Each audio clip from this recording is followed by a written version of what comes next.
let's blast off. Let's get it twisted. Let's get it started. Let's get it going. Okay. Great report draws the ire of Zionists. Get in now. Okay. Did I download these photos? No, I didn't.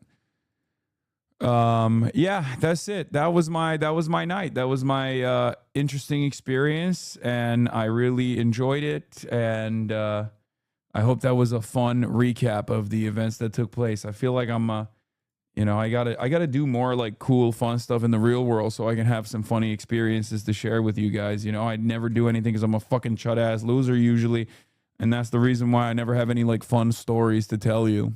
Pajon going in on third way. Yeah, I saw that. We're obviously going to talk about this fucking edit of your Dr. Jihad segment. Today, we are going to learn. All right, I got to pee. Pussy. This, I'll be back, is an ambulance. It's a type of a car. Okay? It's a type of car. This is a police car. It's also another type of a car. Okay? When one car falls in love with another car, they have a baby car, sometimes a bus. Now, in the car cinematic universe, the fact that there are female cars and male cars and also baby cars implies that these cars have a cussy, which is, of course, a car and a pussy. Okay, car plus pussy equals cussy. Now let's talk about Car Universe 9/11. This is a Fox News special report. And what I think this is symptomatic of, Harris, is a desperate attempt to connect with online, particularly male audiences.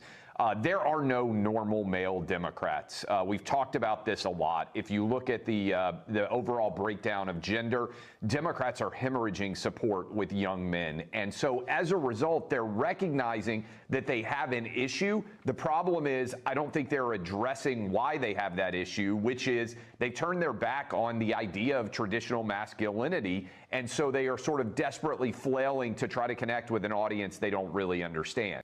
At least 8 people think this is real. No, a shit ton of people think it's real, and I keep retweeting it. It's also because Fox News has been talking about me nonstop. It's just very funny that it is believable. Like under different circumstances, you'd be like, "What? Why would Fox News talk about a random Twitch streamer talking about cussy?"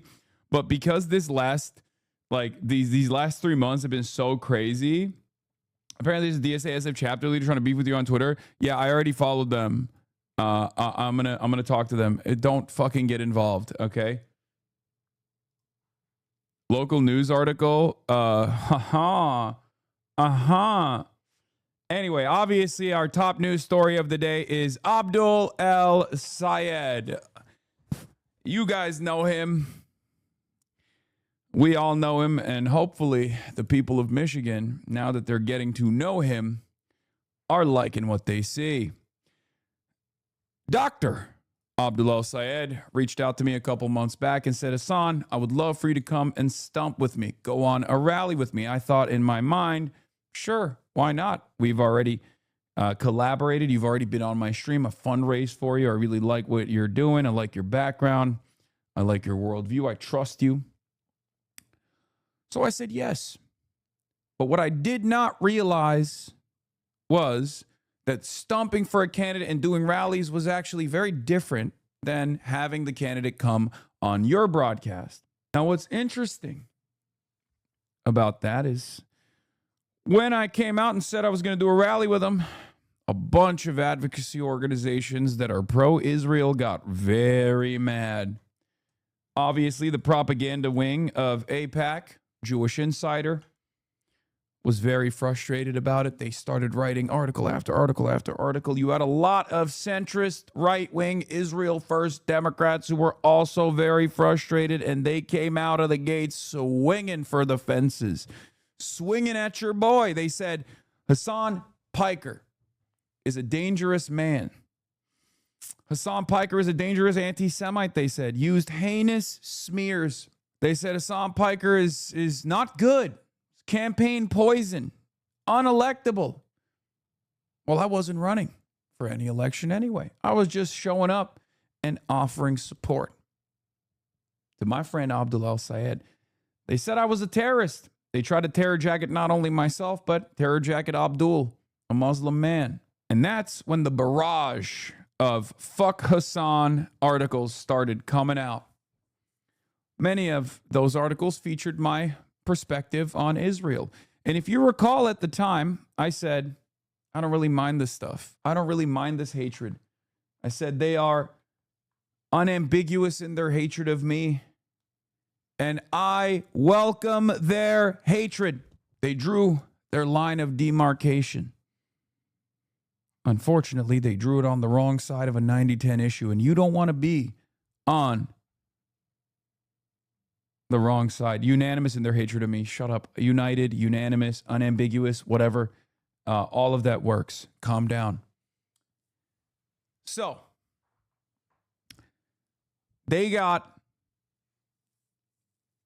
unbelievably frustrated. Now listen, at the time, I got anti-Rab Hassan Hay here in PA3. Wait, from who? Fucking libtards? Did you already talk about the Lakers? I did. You missed it, but you can rewind if you subscribe to the Piker Broadcasting Service. Now, at the time, when all these attacks were happening, what did I tell you over and over again? What did I tell you over and over again? I told you that this stuff is irrelevant. I said, your boos mean nothing because I've seen what makes you cheer. I said, placing yourself on the wrong side of a 90-10 issue, placing yourself on the wrong side of a 90-10 issue is only going to make you look bad. It's going to be good for me. It's going to be good for the candidates that I work with. And it turns out it was true. Okay? Turns out it was true. New poll came out today. And Germentum calls it the Hasanabi bump. He posted, you come at the king, you better not miss. New poll in Michigan, May 1 through 7, showing Abdul El-Sayed at 27%. Haley Stevens following at 18%. And Mallory McMorrow, also known as Mallory McCuomo, at 17%. Here was my prediction. Attack Abdul in a not so subtle Islamophobic campaign where they tried to like terror jacket myself and Abdul El-Sayed, which then backfired because then that led to a lot of coverage on Abdul El-Sayed, which led people to engage his campaign, try to figure out what his positions are, and they liked what they heard. So I think this will have a similar impact as well. It will lead people into questioning why McMorrow is trying to present herself as this like anti-establishment candidate and position herself as different than Abdul El-Sayed when he is the true anti-establishment pick. This is a race where people are looking for an anti-establishment candidate. Okay?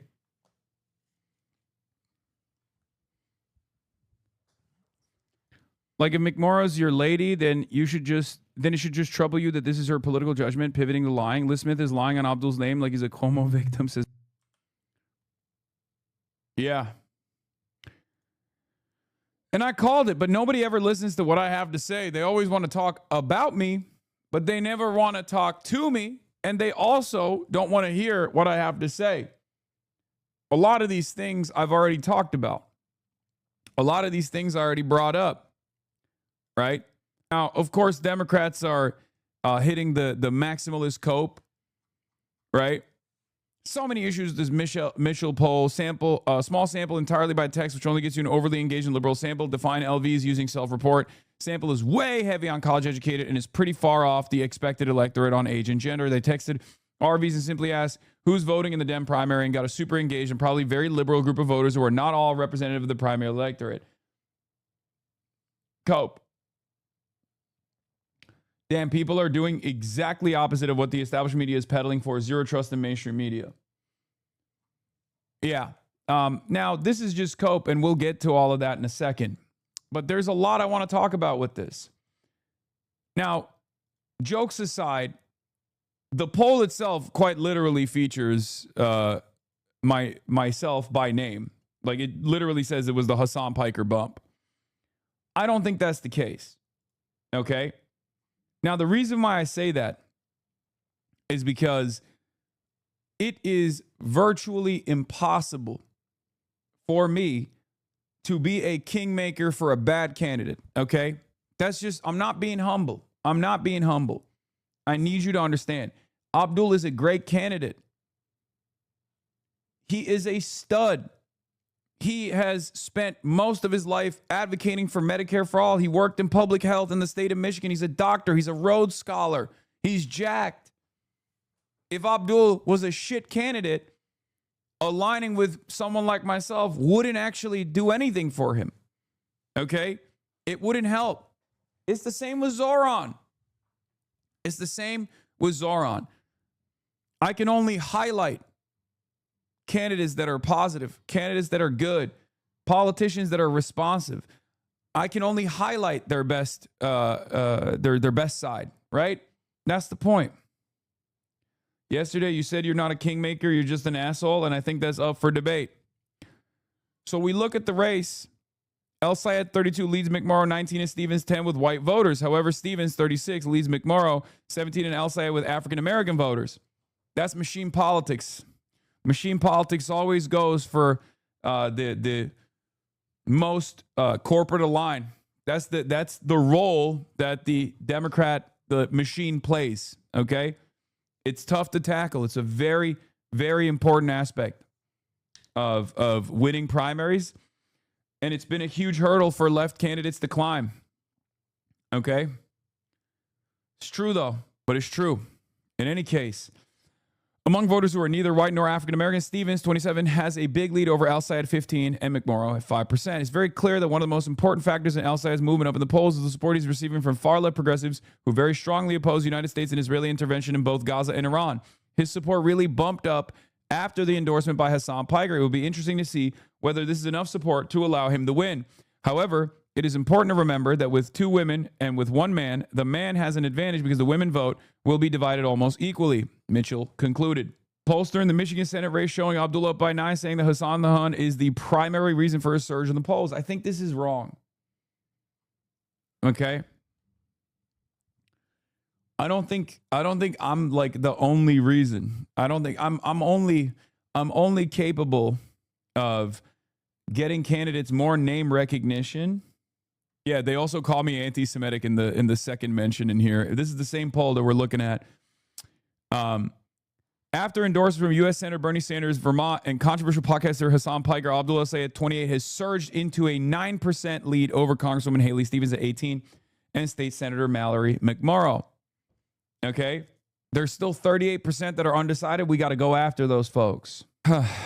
It has generally been the rule that the most liberal Democrats vote in a Democratic primary and the most conservative Republicans vote in a Republican primary, with El Sayed attacking far left and in opposition to both the United States and Israel in Gaza and Iran. El Sayed is running as the most progressive and liberal candidate. Democrats saw the impact of the strong leftist progressive wing of their party take over the Democratic nominating convention held to determine Democratic nominees for statewide office like Secretary of State, Attorney General, and statewide education board seats. Piker, considered by many to be anti-Semitic, is probably a primary reason for El Sayed's movement upward in the Democratic primary. Like, what is this argument that, like, I'm anti-Semitic, which is ridiculous, but then also anti-Semitism is really good? Like, what the fuck? It's really good to win votes. It's ridiculous. Yeah.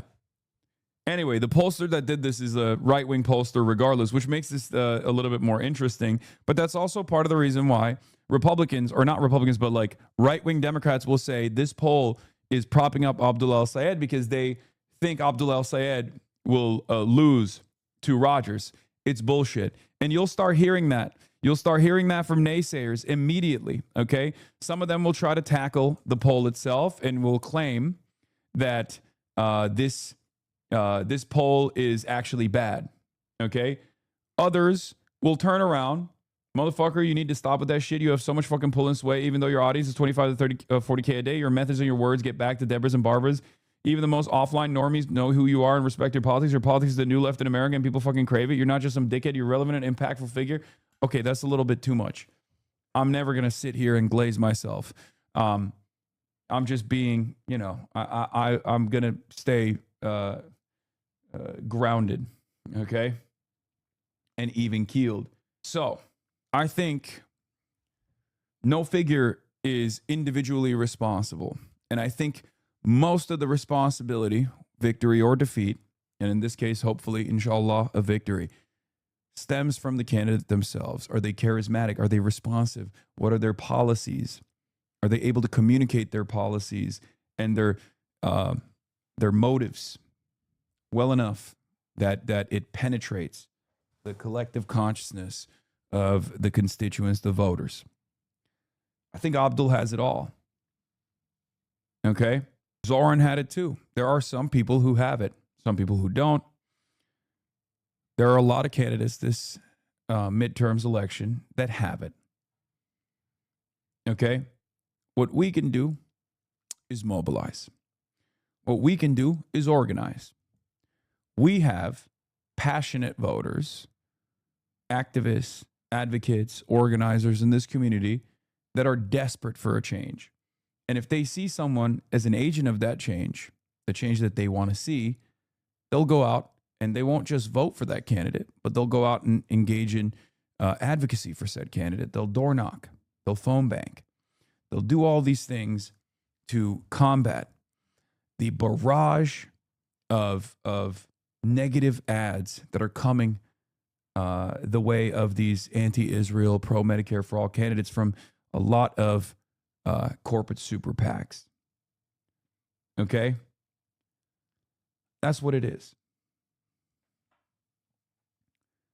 That's what it is. Okay?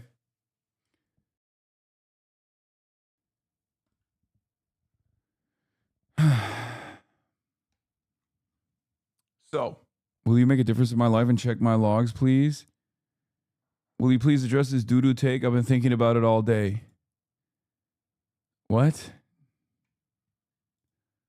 Why is this a doo-doo take? No, I will not be addressing this take. We'll talk about Zoran's budget W in a second, too. So, of course, one of the immediate responses from the likes of these like right-wing charlatans like this one, this account is one of the most annoying accounts on election Twitter, okay? Says, you are a Republican. How do you read a poll where the base has nearly 40% undecided and is nearly equally split among three Dems, ranging from centrist to far left, and say the base is with the left?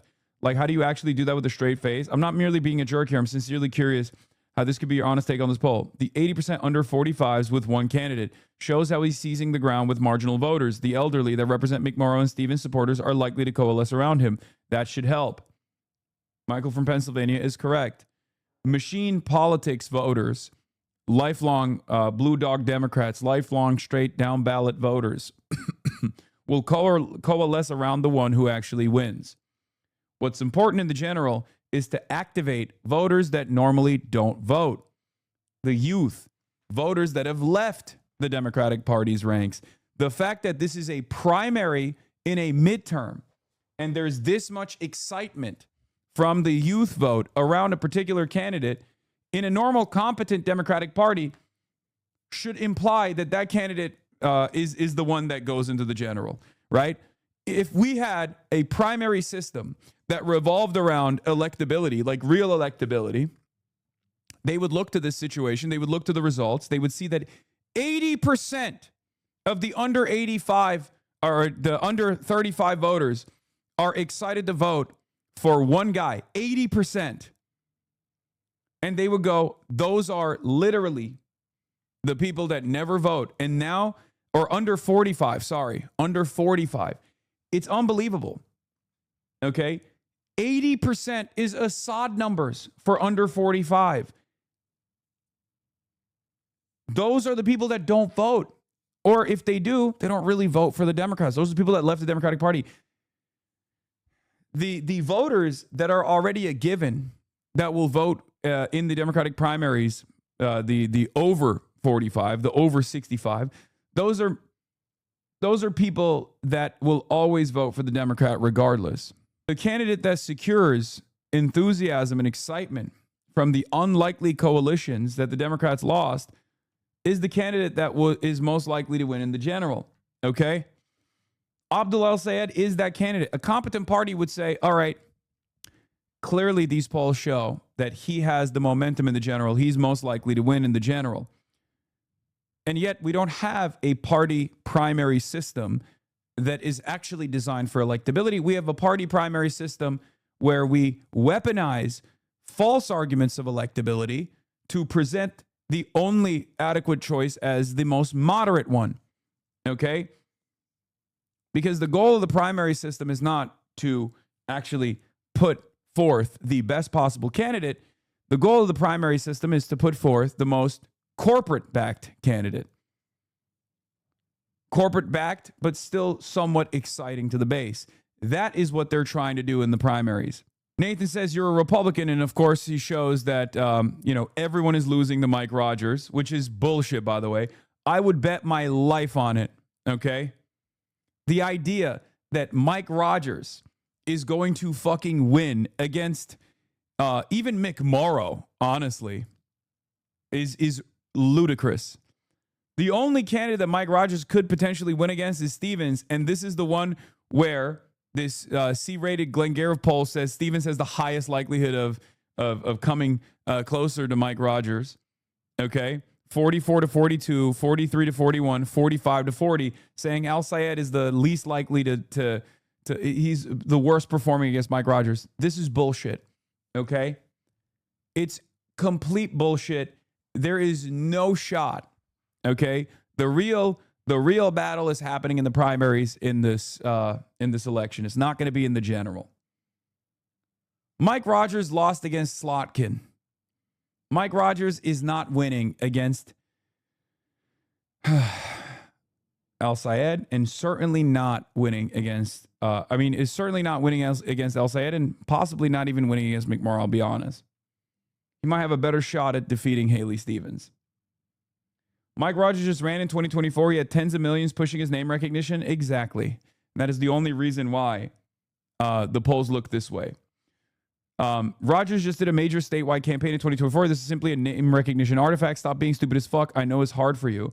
So Hassan did absolutely fucking nothing to help El-Sayed with his fucking dog shit numbers against a guy who lost to Elisa Slotkin. She's Zionist and evil, by the way, in 2024. Wow, not only am I shocked, I'm amazed that Hassan is that irrelevant. I like that losers like this are so singularly focused. Like, this is supposed to be an election Twitter autist, okay? Like, how can you say that you are autistically invested in the polls and then drop any kind of reasonable read you could have on the polls when my name gets brought up in the conversation? You drop everything just so you can fucking say, oh, well, Hassan is irrelevant. Okay, so what? Yeah, I'm irrelevant, big dog. Who cares? Why do I have permanent occupation in your fucking mind if I'm so goddamn irrelevant? Okay, look at his pinned. I'm not gonna say nothing, okay? I'm not gonna. Is that Harry Potter? Yeah, that's Harry Pooter. That's crazy. Bro, he bullying you? Yeah, no, definitely. He shoved me in a locker. Show the PDF I sent you in the DMs. They say you are the reason Abdul is winning. I already showed it. Remember, this is the don't be an asshole party. That's why people get mad at me. You can't be that much of an asshole. Yeah. I'm not even kidding, bro. There's something deeply wrong with a lot of these people, that their brain is so fucking unbelievably rotted by being online too much. They've seen too much like anti-Hassan content, and they think that I'm like a real mover and shaker in a negative manner. And it's really funny because it's like, clearly it hasn't been fucking negative. Okay? It clearly hasn't been negative. It's been positive. So what the fuck are you complaining about? I said centrist libs still desperately trying to make the argument that a Muslim doctor who's dedicated his life to Medicare for all is unelectable in Michigan. They were professionally wrong when they complained about Abdul campaigning with me. They're still professionally wrong. Have humility. Because Trey Easton of Searchlight Institute, one of John Fetterman's strongest soldiers, by the way, we should remember that. We should remind people of that. Says, let's talk about all the polls out of Michigan today. In a hypothetical matchup, Rogers got 43.8% support to Stevens' 41.5%, while Rogers got 42%. Like, these guys are so invested in eviscerating the left flank because it undermines their fucking worldview. It undermines their primary purpose, which is to get Democrats to give them tens of thousands, the hundreds of thousands of dollars, if not millions of dollars every election to tell the Democrats what they want to hear, which is keep moderating, keep pivoting to be as friendly as possible to corporations. Stay the course. Do not stray away from the course. We have to keep representing the interests of Aetna. We have to keep representing the interests of Blue Cross Blue Shield. Please, no matter what you do not say fuck Israel, for example. Don't you dare say that, even if people want to hear it. You don't want to hear that. People don't want to hear that, actually. They just lie to themselves and they lie to their fucking goddamn candidates over and over again. Moments like this show that is a failure. They thought all of the negative coverage saying Hassan is an anti-Semite, Abdul's a terrorist, Hassan is a terrorist, was actually going to hurt his chances. It didn't. What did I tell you? People kept coming in here being like, bro, are you okay? People are really on your ass, man. Are you okay? And what did I tell you? I said I'm doing great. It's fucking annoying at times, but I'm still doing great. You want to know why? Because there is tremendous amounts of enmity towards mainstream media. There's tremendous amounts of animosity towards Israel. And mainstream media, corporate Democrats in Israel are some of the most unpopular entities in the United States of America right now. And all of those forces have basically joined to attack me on a 90-10 issue where they're on the 10% side. Of course it's going to fucking fail. Sarah Longwell, Bulwark, Third Way, have some fucking humility. If we're actually in this battle, as you claim we are, together to defeat fascism in this fucking country, I think it's time to have a little bit of fucking humility. This was the whole point. Like clockwork, huge hit piece on Abdul just dropped. Of course it did. They tarnished the reputation of incredible candidates like this. They try to do everything in their power to stop this momentum. Okay? Michigan Senate hopeful El Sayed calls himself a physician, but has little history, little experience as a licensed medical doctor, or no experience. Yeah, bro, he's an epidemiologist. He's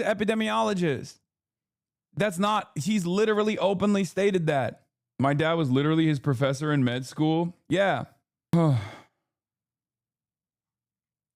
Does he have a PhD? He's a doctor? No, he is. He's a doctor. He's literally a doctor. He is a doctor.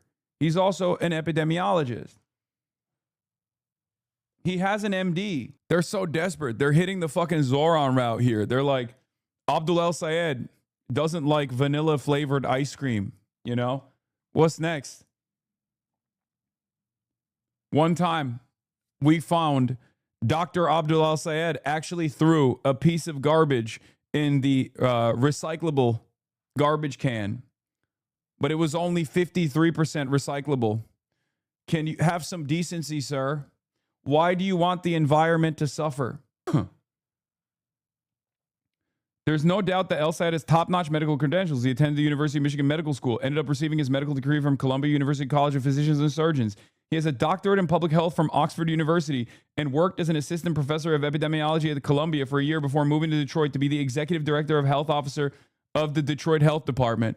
That's the guy that they're saying is like beefing up his credentials. If anything, saying that you are a fucking licensed physician would be a downgrade from the amount of experience he has in the field of public health, which, for the record, he doesn't fucking present himself as a physician at all. So what the fuck are you talking about? He's a goddamn Rhodes Scholar. That's from the hit piece. That's how insane this guy's credentials are. Yeah. Abdul didn't clutch around during promotion and call it in Counter-Strike one time. Is he capable of winning an election if he can't win a promotional round in Counter-Strike? Anyway, so he has more relevant experience for government than he would as a normal patient-focused doctor? Yes, of course. They're literally going to go back into our old videos that we did, our old streams, and find that he actually couldn't make a 3-point shot. You know what I mean? Against those kids that we played in Dearborn, and be like, look at his jumper. If he's not ready for the big leagues, is he ready for Congress? Like, it's fucking so stupid. Dave Weigel with a not so charitable take once again. Third way's anti-Assam push, probably the biggest backfire of the cycle for Dems, right? It's an attention economy. That was the cue to say, pay attention to Abdul, who confidently grabbed the attention to say things liberals like and agree with. Part of this, it got Abdul more Fox and conservative media hits. And the internet, the interest in that media right now is getting him the nomination because they think he's an easy kill, which they could be wrong about. This is why I said it's not very charitable. So we got 2026 Fetterman coverage, not 2022 Fetterman coverage. The idea is like, oh, Fox News is doing the Pied Piper strategy. Okay, well, since we know that the Pied Piper strategy was an abject failure when Hillary Clinton did it against Donald Trump, let it happen then. Let it fucking happen. Actually insane. Every candidate in the country is going to be trying to get Hassan the campaign with them. Yeah, look at this, dude. Voters age 18 to 44. El Sayed, 80%. The voters heard what was going on and said, that's my guy. I'm a numbers guy. Okay. This is valuetainment. I'm a numbers guy. I say, let's chat GPT it. Let's grok it. Okay. I grokked it. I chat GPT it. I'm a numbers guy. It turns out voters love, under the age of 45, voters love Abdul. Yeah. To our non-binary emperors, female El Sayed +1, male El Sayed +13, non-binary El Sayed +100, ages 18 and 34, El Sayed +76. I chat GPT'd it, I grokked it, I never clawed it. I did not claw it. I'm a numbers guy. But I never do the Claude. I don't like Claude. I don't fuck with Claude. It's like a women's name. It's a female name. I don't like it. Your mods are on a shitty banning streak, nuking people and handing out 7 dares. Let me guess.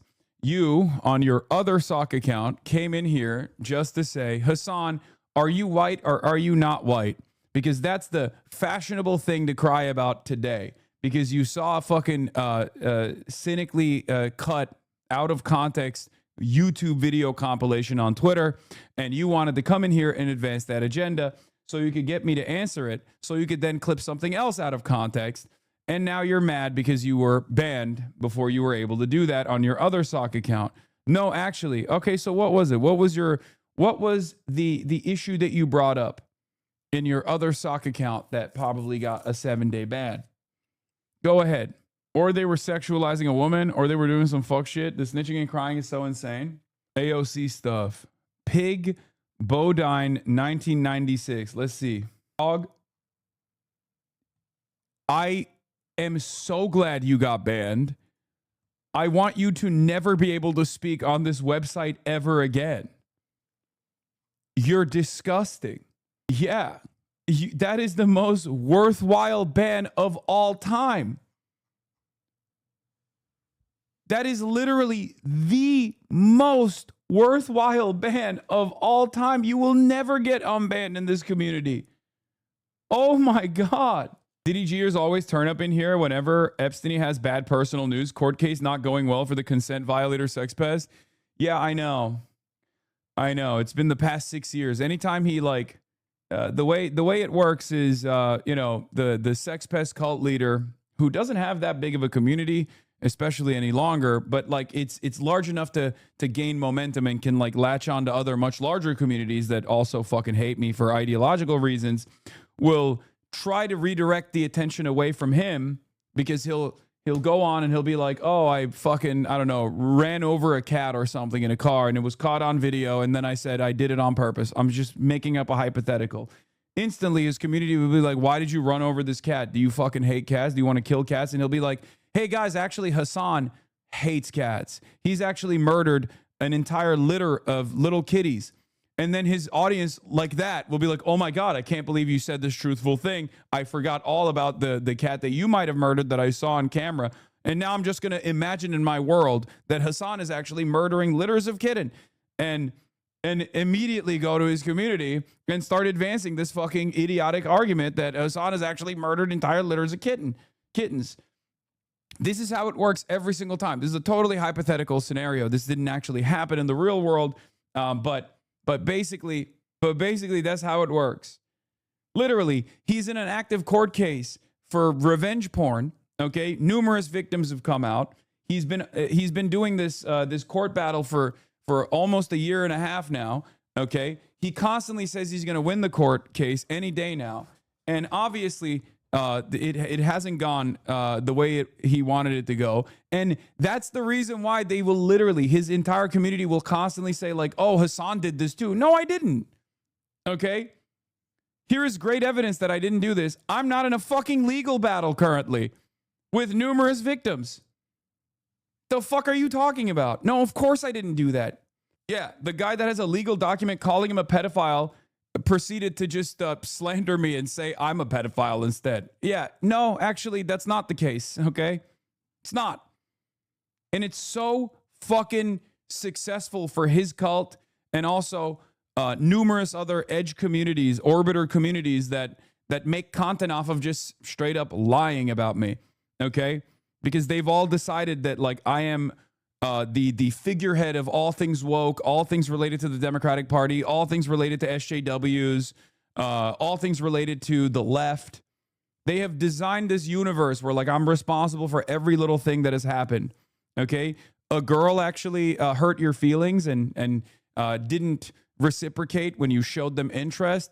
Oh, this is feminism. Who's responsible for the feminism? Hassan Piker. It literally is the most insane experience that I've ever encountered. That's why, like, my haters don't fucking behave normal. They just lose their damn minds for some reason. I feel like this would be better illustrated with a video board. We want you to do better. What is this bad example when this is your response to seeing a cat? It's not. The female validation thing literally happened the other day. What is this? Last night before I went to sleep, I posted this meme. And it just said, if Hassan Piker texted me not to go through with it on my wedding day, I'd 100% bail. And this photo of stupid, sexy Hassan. And this morning, I woke up to thousands of men screaming my name across threads. And now I guess it's made it to Twitter. And threatening me in my DMs to come find me. But trust me, it gets funnier. First and laziest thing that happened, obviously, was guys like this one taking my profile picture, ranking me like a 4 out of 10 void, and then getting ratioed by me so hard that he had to delete everything he put up. And the most common insult I usually see about myself is these guys commenting on my literally Greek god chiseled jawline. I simply like to respond, pointing out that I understand why my jaw definition confuses them. But then I posted this video, obviously addressing the elephant in the room, which is all these men are only screaming, crying, throwing up over my crush on Hassan Piker because they actually thought it could be them up at the altar with me. And then they tried to screen grab this exact photo of me to get that trending as the ugly photo of me. Honestly, at this point, I felt so bad for them that I was just gonna offer them alternatives since they insisted on only taking the hottest photos of me known to man. And once again, they took these and started spreading. Yeah, this is the OG Hasanabi Productions, by the way. I'm glad that he's back at his roots. Back in the day, Hasanabi Productions made a living as a teacher, by the way, which is insane. I don't even know if he still teaches. Okay. Probably does. Right. This motherfucker's a teacher and he's also kind of a stud, but that's besides the point. Anyway, Hasanabi Productions literally made a living farming every time any woman on the internet said anything remotely positive about me, he would make gooner edits. Okay. And he would get millions. I mean, millions of views. So it's really funny to see him get back to the old roots. Okay. We had to literally tell him to stop.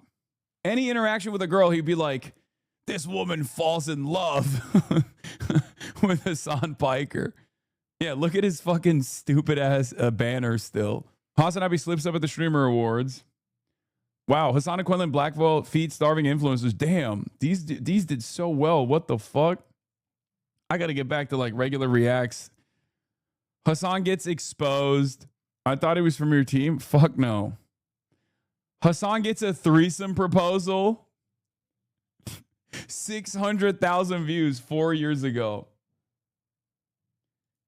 Get back to your roots. Oh, this one. I had e-girls carry me in Warzone. 571,000 views. That's to this day the highest performing gaming video of all time in all of the content that I've done across the board. This is the clip that made me charitable to you because I too wanted Riz. And now I'm farming fish in offline chat. Fuck my life. The Hasanabi Has Mods compilation is crazy. 5 years ago. Anyway, you say that every time and all we get is situation monitoring. We need to react to regular crimes. Like, when was the last time we watched a car chase live on stream? Yeah.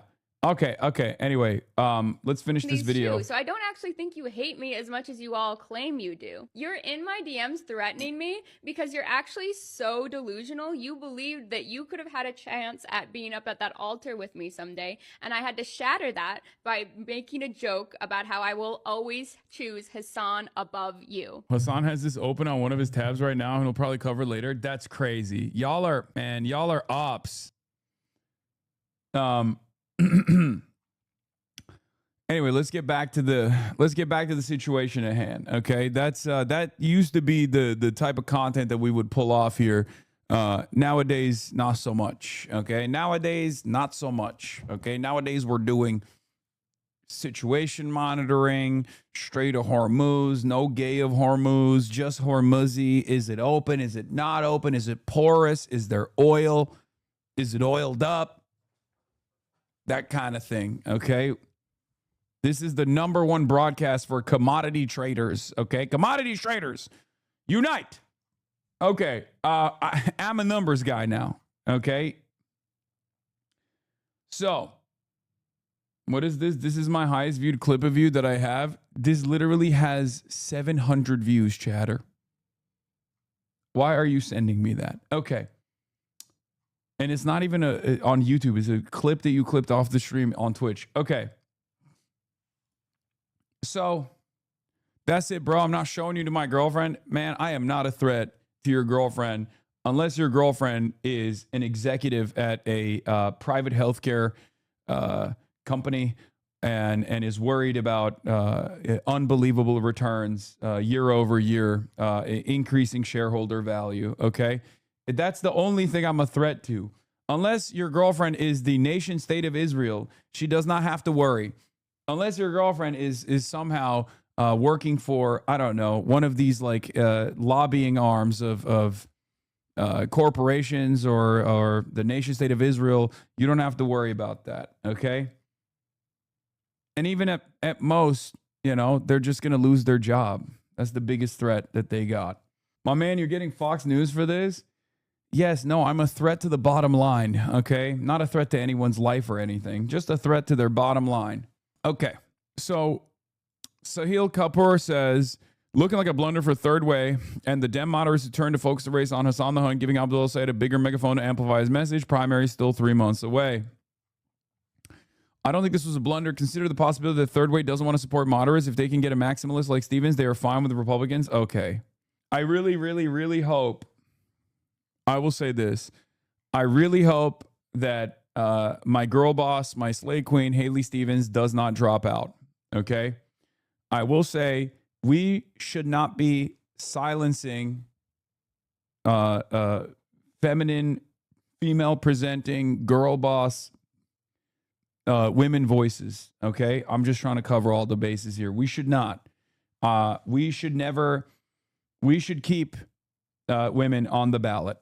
Okay. I am obviously a feminist. I'm never going to be caught dead criticizing a feminist icon like Haley Stevens, who has a brilliant platform and has proven to be a true leader. We need her in the race because she's definitely going to win people. Haley Stevens for Senate. That's, yeah, I wanted to mention that. I know Emma Vigeland is also on it as well. She says there's going to be a lot of pressure on Haley Stevens to drop out of the race, which is typical of the Bernie bro left that always wants to see women fail. Personally, I would feel betrayed as a woman if she doesn't hang in there and see this thing through. Yeah. Just so we're clear, you know, I think that these girl bosses should figure out who's the best possible candidate, you know, and they should stick through the entire way, especially because, you know, who knows who will be the most loyal to Israel out of these two different girl bosses, right? Like, who's going to be sufficiently loyal to Israel? What Kami says, thank you for the 50 gifted subs. So, yeah. Yeah, woke bombs only. 50 gifteds for the girl bosses, thank you. Wish I could vote for both of these lovely ladies. Yeah. Well, I guess if you're living in the state of Michigan and you're thinking, like, who can I vote for? I think the true feminist option would be to vote for Abdul El-Sayed, because picking one woman over the other is really pitting women against women. So it's probably the best option that you have at your disposal to vote for Abdul El-Sayed, right? Because it's honestly sexist to vote for one woman over the other, right?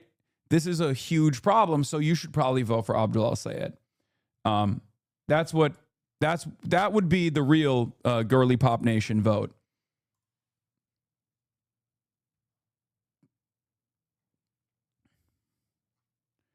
Yeah. Hashtag I'm with him. They're going to do another Klobuchar Warren dual endorsement. Yeah. Yeah, women hate it when you compare them to other women. That's what they've told me. I'm a feminist. I listen to women. Okay. Emma Vigeland, also a woman. Listen to women. Feminism. W feminism. Okay. Figures you'd pivot like this, dressed like feminist icon Ron Burgundy. Okay. Yeah, it's true. Yeah. I'm a numbers guy. I'm a women's guy. Okay. I'm a women's guy. I can't vote for one woman over another woman. I need to vote for the man in this race because I would never pit myself women over women. We don't like that. We don't like to make a choice like this. Very difficult. Sophie's Choice. Another woman. Her name is Sophie. I didn't watch the movie. I only watched Game of Thrones. This is why I don't ask Cloud. I only chat GPT it. I only grok it. Okay, you got to grok it. You can't chat GPT it. Maybe you can chat GPT it, but you definitely don't Claude it, because Claude is a woman. You're making a woman work for no reason. Okay, we do not use Claude. I call her Claudia. Okay, we do not use Claude because I'm a numbers guy. We don't want to make the women's use the numbers. Yeah, speaking of, is my is my Patrick Bet David getting better? Are you value-tained? Are you getting value-tained? Listen, I built a multi-billion-dollar empire, okay? A lot of people say it's a multi-level marketing scheme. It's not, okay? I was in the Marines. I was in the military. I love the United States of America. I became a Christian, okay? I became a Christian, and now all I do is value-tain people. This is my life. But yeah, centrist libs still desperately trying to make the argument that a Muslim doctor who's dedicated his life to Medicare for all is unelectable in Michigan. They were professionally wrong when they complain about Abdul campaigning with me. They're still professionally wrong. Have some humility is what I said to Trey Easton, John Fetterman's very own. Trey Easton from John Fetterman, okay? That is how he should be known. I would genuinely have far less heartburn about Abdul's candidacy if he demonstrated an ability to, 1, get elected to anything previously, 2, excite anyone who didn't already agree with him. This isn't Twitch, it's real life. If Abdul is the nominee, then I'll happily use my little corner of the internet to champion him because I recognize he's far better than the alternative. But he's more or less running a smug factionalist campaign and he's untested in a tough race. His candidacy is risky. I love that these guys who are unironically engaging in factionalism against the left flank, that is unbelievably exciting for the voters that normally don't vote for the Democratic Party. They are actively doing factionalism while claiming that there is factionalism in mind. Abdul El-Sayed didn't say a single damn thing about Mallory McMorrow or even Haley Stevens for that matter. Mallory McMorrow was the one who came out and was like, oh, you're hanging out with a fucking Twitch streamer? Well, that seems a lot like you're engaging in terrorism. Why are you hanging out with the Nick Fuentes of the left? That's what Mallory McMorrow said. And she didn't just say that on any random channel. She went to the propaganda arm of AIPAC, Jewish Insider, with an exclusive interview to reveal that message. Now that shit fucking backfired on her spectacularly, as I told you it would, and these motherfuckers who highlighted that narrative over and over again, thinking that it was actually going to work out, thinking that it was actually going to tarnish Abdul El-Sayed's reputation amongst the base, are still not showing a semblance of humility, a crumb of humility. It's unbelievable, dude. It's crazy. This is how it started. Mallory McMorrow on Hassan Piker in an interview with the Jewish Insider. It is somebody who says extremely offensive things in order to generate clicks and views and followers, which is not entirely different from somebody like Nick Fuentes. Piker is a provocateur, to put it lightly, who says things are misogynistic and anti-Semitic and said that the United States deserved 9/11. McMorrow in seeking the Democratic nomination for U.S. Senate in Michigan. I had no smoke for McMorrow before this either, by the way. I didn't. It's so crazy that these people are so shameless in the way that they operate, and then they turn around and go, oh shit, I threw hands, and then it turns out it didn't fucking work, and now we're trying to put the toothpaste back in the fucking tube. What was Trey Easton doing when this came out? Highlighting this message. And the funniest part about it is they genuinely don't even want to recognize that this failed. Okay, they're still looking for alternative reasons as to why this campaign spectacularly backfired. And now people don't want to, and people actually heard about Abdul Sayed for the first time, and they were like, I actually like what I hear. I like what he is bringing to the table. He's exactly my kind of guy. He's very exciting for young voters, voters that left the goddamn party, young male voters. On a fucking Democratic Party Senate primary race in a midterm election, you got an incredible amount of youth voters activated, and the Democrats are like, we don't like this, actually. We don't want this. We don't want this. This is scary. What we need is the 65-year-olds. Yeah, the 65-year-olds are going to vote for the Democrat. It's a fuck Trump election. What are you talking about? We both know that those guys are already locked in. They're going to vote for whatever Democrat is presented in front of them. John Favreau says third way bump. And of course, Matt Bennett goes, so was it just us attacking Sam Piker in the Wall Street Journal op-ed, or you elevating him on stage and your pod that has moved the voters in Michigan, John? Also, why would that be a bad thing? Why would John Favreau think that's a bad thing in general? Well, Matt, considering he was on stage a year ago and then appeared recently on in response to your op-ed, as well as your press stunt where you called on Abdul to condemn Piker and pulled Mallory into the controversy as well, you tell me what was more likely. Just glad you guys are having an impact and focused on what's important. Oh, come on. You featured him. You don't think it's important that Dems not campaigning with people with vile views? Well, we disagree. And we didn't pull Mallory into anything. She joined Stevens and Slotkin and saying that Abdullah Sayed shouldn't campaign with him. She was right to do it. It's so funny that he's saying we're focusing on what's important. And guys, what's important for not just Michigan voters, but voters all around the country is whether or not a centrist Democrat or a left flank Democrat is campaigning with a fucking Twitch streamer. Okay? I think your views are vile. And guess what? The overwhelming majority of voters also agree with me on this. Okay? Your views are actually vile. You celebrate Benjamin Netanyahu. You celebrate an undying allegiance with the nation state of Israel, a state that has taken $380 billion in economic aid from the United States of America, a state that has been able to do a genocide and maintain an apartheid for 80 plus fucking years at this point, with our support, with our aid, with our weapons. A nation state whose foreign policy goals in the region, the advancement of the greater Israeli project, is seemingly more important than America's own foreign policy goals right now. A nation state that is perhaps most responsible for Americans paying $100 more for a tank of gas in the United States of America. That's what the Americans are looking at right now. That's what they're feeling. They're feeling an almost 4% bump in prices as a direct consequence of the quagmire that America got into. Who brought them into that quagmire? Israel did. And we know that not because of some anti-Semitic conspiracy, but we know that because Israel admitted that they were primarily invested in blowing up Iran. They've admitted it for fucking 40 years at this point. Benjamin Netanyahu personally did. And so did Marco Rubio, Donald Trump, Lindsey Graham, and numerous other Republicans. Michael Penis, Mike Johnson, Speaker of the House. He also said, yeah, we're going into the war with Iran because of Israel, because they thought that this was going to be a quick, rapid fire, in and out campaign. It failed. And now everyone knows the truth.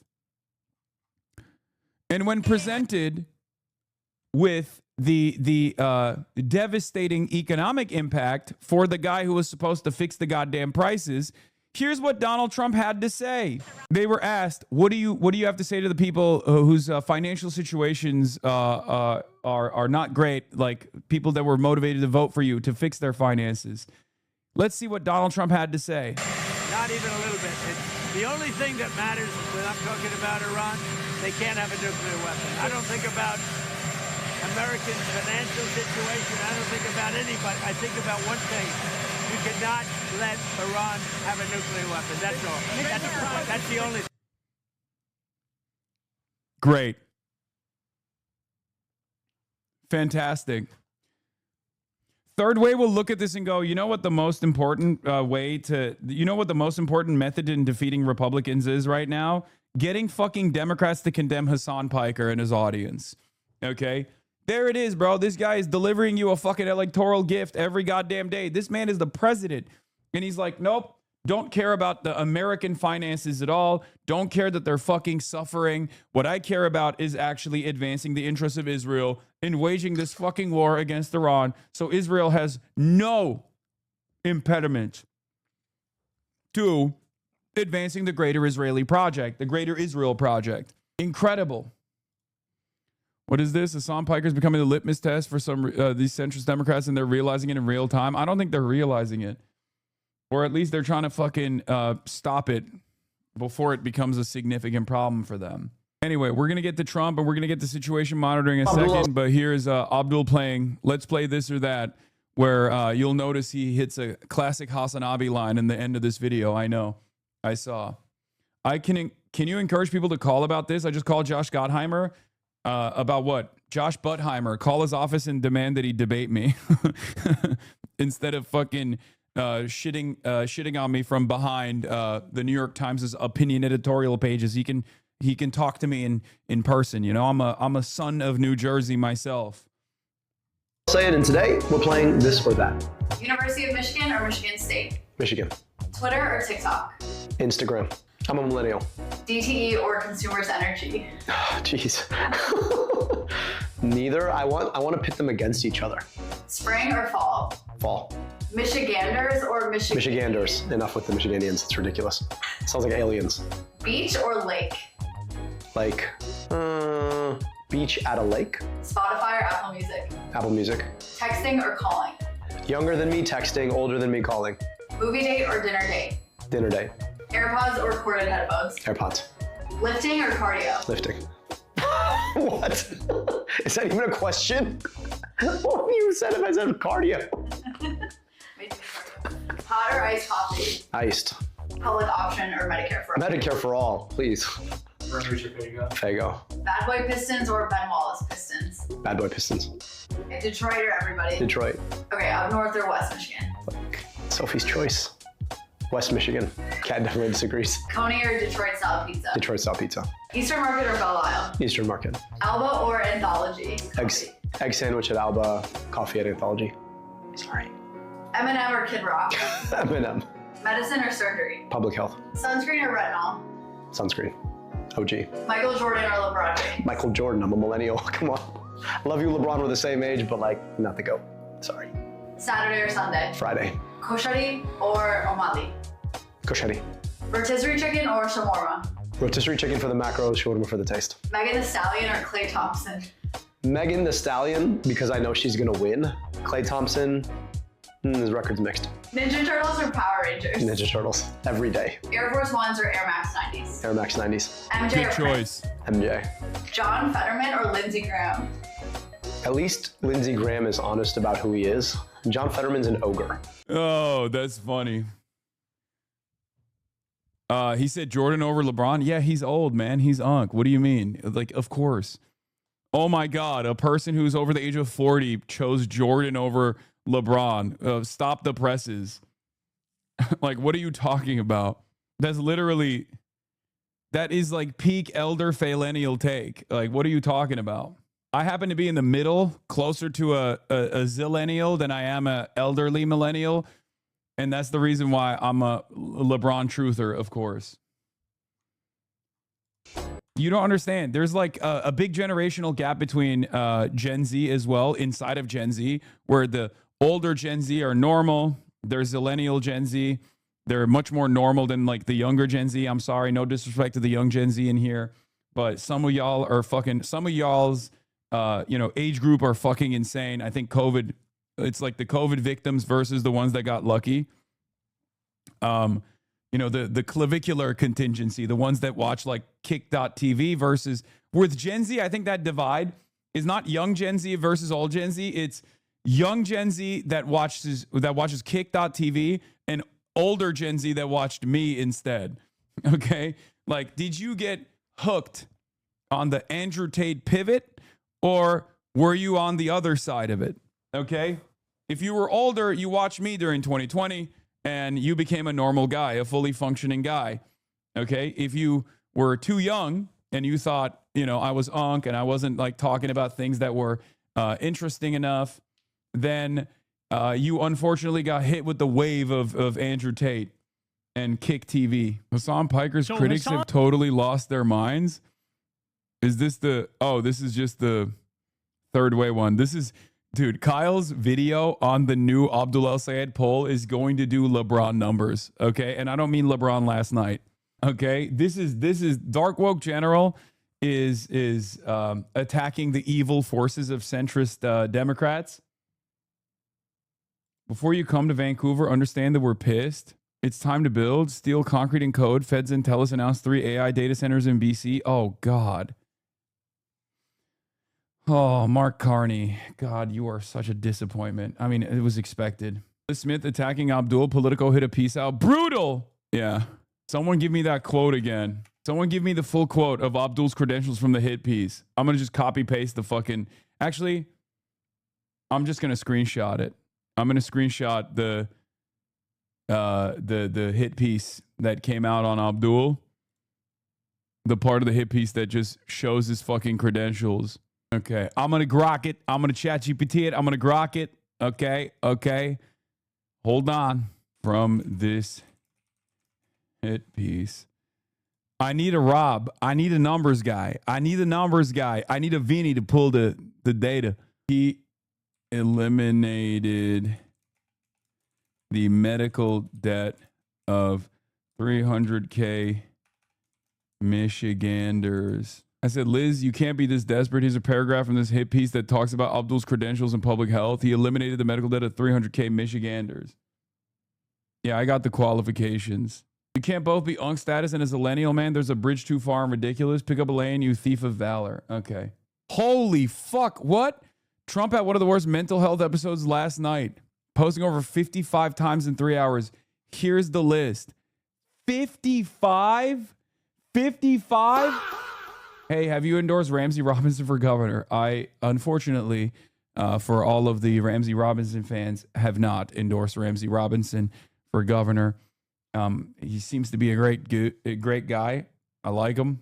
But no, I have not endorsed him. And I don't think Ramsey Robinson has a remote possibility of winning the gubernatorial race. This is like when you wake up at 5 a.m. Yeah, it's true. Bro, you've done like 54 before recently. Calm down, Unk. This is like Ethan Klein posting. Fucking 55 times in 3 hours is crazy. It's worse than Ethan Klein, honestly. Uh-oh, Madeline Pencils is going to come for you now. Yeah, Liz tried smearing Abdul a few weeks ago by saying he scrubbed his defund the police tweets from his Twitter account. She's getting desperate. I know. Like, I can't think of a worse line of attack, dude. It's so funny. Everything that they're doing, I almost don't want to fucking call them out because everything that they're doing unintentionally boosts Abdul. First, they were like, oh, he's aligning with this like very prominent critic of Israel. Isn't that dangerous? And everyone was like, well, I fucking hate Israel. I like this guy now. Now they're literally saying this guy who is a fucking Rhodes Scholar, who literally is a doctor, who went to a very prestigious medical school in the state, University of Michigan, okay, who then went and got a degree, a PhD in fucking public health as well on top of that from Oxford University as a Rhodes Scholar, who then also worked for the Detroit the Detroit Health Department, okay? Like, why are you boosting his profile? It's so funny. I know the idea is never interrupt your enemies when they're making a mistake, but it's just so funny that they just keep cooking these things up. What's next? Abdul Al-Sayed is only capable of bench pressing 3 plates, not 4. Is that what we're going to do next? We're going to be like, Abdul Al-Sayed is only capable of doing 3 plates on the bench press. Is he even strong enough to defeat Mike Rogers? Okay, how many fucking plates can Mike Rogers bench? So funny. They just keep literally using the worst avenues of attack. In 2020, I thought you were a pussy. Post October 7, 23, been watching you every day and steadily becoming more pussy like you, which is good because it's the way, Mandalorian style. Okay. However way it rocks your boat. I will say one thing about like being called a pussy, by the way. A lot of these guys, well, first of all, it's toxic masculinity. Okay. First of all, let me just say that we're not pussies here. We're pussy too. And pussy too. That's right. Okay. Pussy's so good, we invented a second type. And pussy too. Okay. So that's number 1. Number two, and pussy too. Okay. A lot of these guys on the right will be like, oh, the left is so soy. The left is so soy. You know what I think is fucking soy? Constantly complaining about cancel culture. Okay. For the longest time, I was thinking about this. This is a shower thought from earlier. I was thinking about this. So many of the biggest content creators and so many of the biggest comics, beloved comedians, beloved podcasters, especially ones that have like firmly planted themselves as fixtures of information and maybe even misinformation on the right, Joe Rogan and the like, have made careers off of crying about cancel culture for the past decade. I think at this stage, I've received a Joe Rogan level cancellation, a Joe Rogan level, quote unquote cancellation. Now I'm putting air quotes around the cancellation statement for one good reason. And that's because I think it's totally fucking fake. Okay. It's just annoying, right? It's just annoying. Cancel culture is fucking annoying. And yes, there are opportunities that are taken away from you when you are yelled at by mainstream news, by mainstream media, by all these prestigious institutions. But I've been literally up and down the ringer in ways that Ricky Gervais never did, right? What's the worst way to be canceled? It's to be smeared as an anti-Semite. Anti-Semitism is the only kind of woke that is acceptable. It's bipartisan wokeness, okay? It's the only DEI that the Republicans are on board with, right? And I've been getting called an anti-Semite, a fucking terrorist, an Islamic terrorist for years at this point. And now it's not just Fox News that's calling me an anti-Semite. It's even CNN that's calling me a fucking anti-Semite, right? And what have I done? Have I cried about it? Do I go, oh my God, I'm canceled. How could they do this to me? No, I just tell you how it is. It's fucking bullshit. They have no emotion. Just say the goddamn truth. Meanwhile, all these other guys that have presented themselves as tough guys on the internet, all they've done is fucking cry. All they've done is fucking cry about cancel culture. That's how they farmed such massive audiences. Real people get canceled all the time in ways that are significant. Comedians and podcasters don't. Or even if they are quote unquote soft canceled, hard canceled, or whatever, they have a much higher runway to recover from. Okay? Sure, maybe they get some endorsements revoked in the process. Sure, they make, $9 million a year instead of $12 million a year. Boo fucking who? You know who actually gets goddamn canceled? The guy who works at fucking Jiffy Lube. Okay? That's the guy who actually loses their job, and sometimes for good reason, and sometimes not for such great reasons, right? But comedians and like unbelievably wealthy and unbelievably influential people, they are the ones who are able to get your very real fears. If you're working class and you're worried about letting your political perspective be known, if you're trying to unionize in your workplace, if you're trying to make sure that you have a fair contract that you can bargain for, okay? To make sure that, your workplace isn't supporting Israel, for example. If you're a real ordinary stiff, an average Joe, a real working class guy, you will actually get fucking canceled. You will have your life ruined. These celebrities, on the other hand, myself included, right? We're in an unbelievably privileged position. I have no respect for motherfuckers who constantly complain about this shit, okay? As someone, and I think now I can say this, as someone who has been on the receiving end of a barrage of cancellation attempts from both the right for years and years, and also from now even a lot of institutional liberal center-left publications, I can tell you these deplatforming efforts can sometimes work. But at the end of the day, us content creators are in a profoundly privileged position, okay? We're in an unbelievably privileged position as opposed to regular folks, ordinary folks who do get fucking canceled for doing the right thing in their workplaces every single fucking day, okay? So yeah, which one of us is a real pussy? The guy who fucking cries about not being able to receive an Emmy that he thinks he deserves, like fucking Bill Maher? Okay, look, this is the funniest. People sometimes want to say cancel. Oh, people aren't canceled because they're still doing this or that.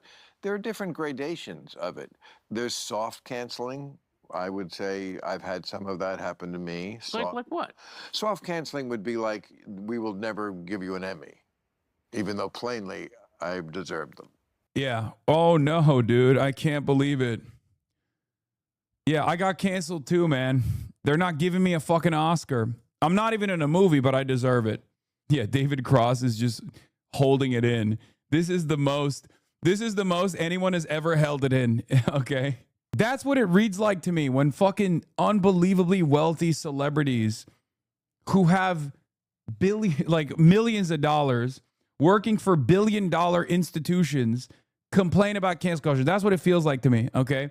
That's what it feels like to me when Joe Rogan complains about cancel culture for a decade and then gets a $200 million contract from Spotify. Yeah, I'm canceled. This chatter said, I'm canceled. Dua Lipa won't date me. Yeah. It's just so ridiculous, okay? You are an out-of-touch loser. You're a fucking dork. You're an unbelievably privileged guy for complaining about this shit. I would argue that being smeared as a terrorist is worse than anti-Semite. Being an anti-Semite is not exactly a crime. The other one entails legal persecution. Mainstream media hasn't yet done PDF smears, but there are a shit ton of losers on Twitter who smear you with the PDF allegations too. Joe Rogan has never been canceled on the levels you have. Yeah, that's true. I mean, Joe Rogan has been considered a misinformation agent by mainstream media. That's why I was saying, like, my level of mainstream media coverage at this point reaches that same standard, right?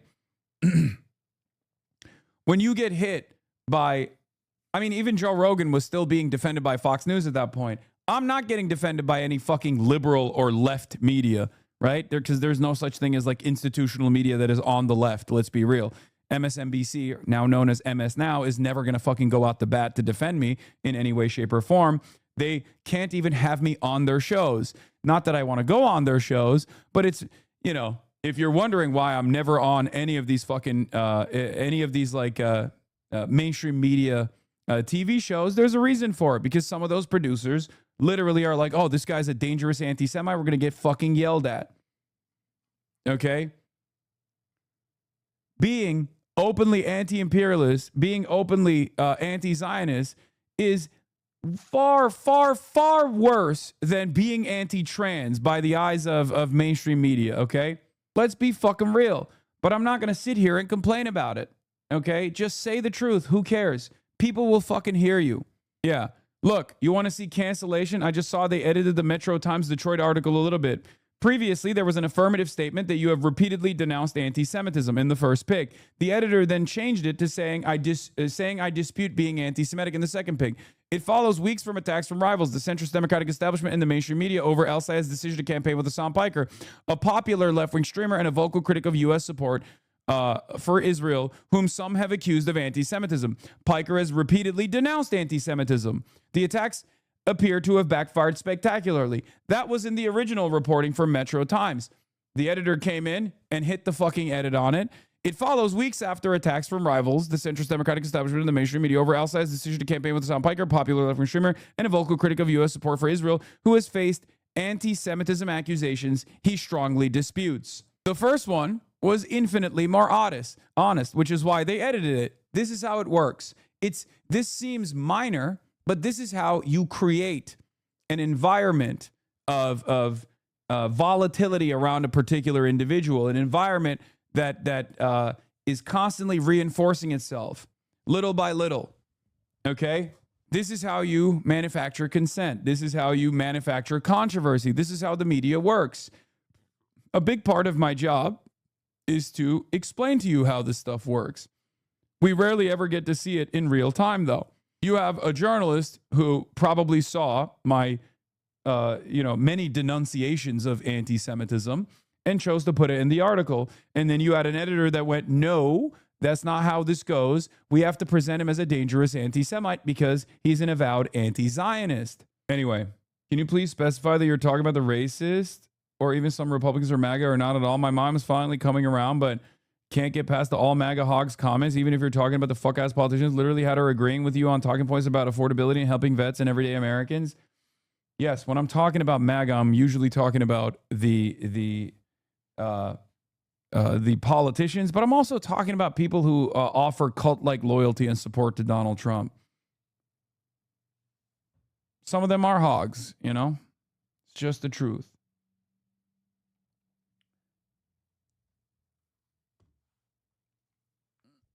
Anyway,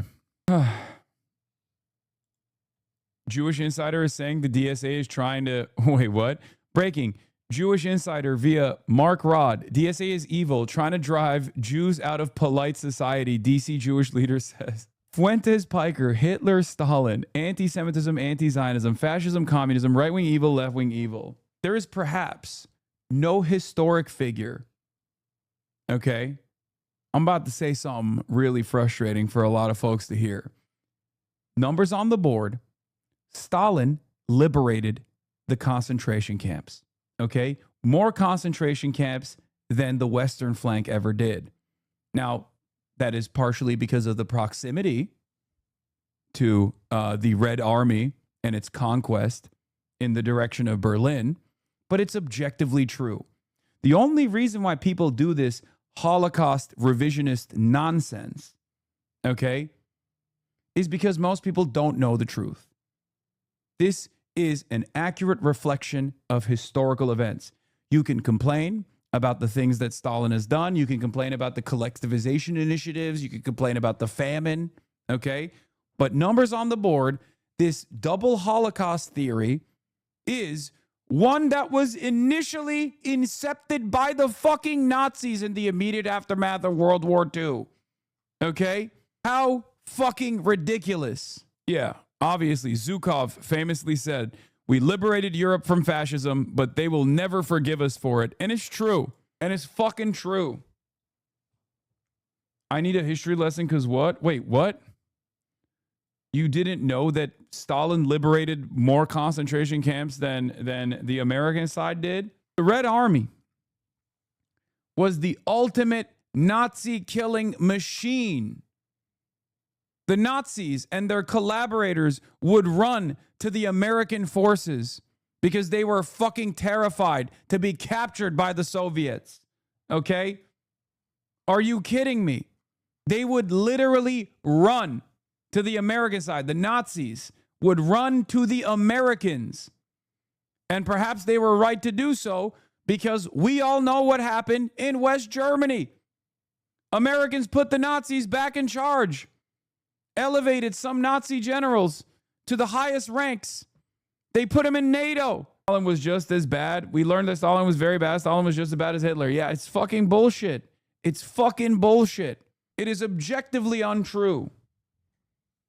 It's unbelievably disrespectful. It's also just not true, okay? There are many things that you can criticize Stalin over. You can say he's paranoid. You could say there was tremendous repression, maybe some growing pains, but a lot of excesses nonetheless. Russification initiatives that were an abject failure, okay? collectivization initiatives that led to widespread famine, mismanagement. But there's one thing you can never say about Joseph Stalin, and that is that he was in any way, shape, or form the equivalent of Adolf fucking Hitler. Okay? He was the great Nazi annihilator. Never forget that. That is the truth. Do not be afraid. I'm the colonel in the Soviet army and a Jew. We have come to liberate you. You know what the funniest part about it is? The Nazis would always say, this is cultural Bolshevism or Judeo-Bolshevism, not cultural Bolshevism. Judeo-Bolshevism, they said, just like the Nazis now say Islamo-communism. Okay? That's what they used to say. The association was that the Soviets were Jews. They killed white people. You know, millions of white people were murdered in the revolution. The modern version of Judeo-Bolshevism is cultural Marxism. That's the way that these reactionaries now refer to it as. Or they say Islamo-leftism in France, Islamo-gauchism, or they say Islamo-communism, things like that. The in-group, out-group dynamic has changed a little bit, right? The idea that there is any fucking equivocation, any equivalence between Stalin and Hitler is fucked up. It's unbelievable. I don't even make that equivalence between Churchill and Hitler, okay? And Churchill implemented a deliberate famine. And even then, there is no equivalence between Churchill and Adolf Hitler. Even if Churchill and Hitler had a lot of shared ideals about the superiority of certain groups that Stalin certainly did not have. Even then, there is no equivalence. There is no equivalence whatsoever between Adolf Hitler and any in the Allied front. Okay? Yeah, Churchill was a fucking hugely racist guy. Are you kidding me? Read anything that he's ever written, and you will very quickly arrive at the conclusion that it was genuinely shocking that he aligned not with the Nazis, but against the Nazis. Okay? But there's no equivalence between Adolf Hitler and Churchill either. None whatsoever. Stalin, an analysis from an old Georgian man. Oh, yeah, this is really funny. Stalin shot my great-grandfather, sir. Stalin was a great man. He wouldn't have killed your grandpa without reason. He probably deserved it, right?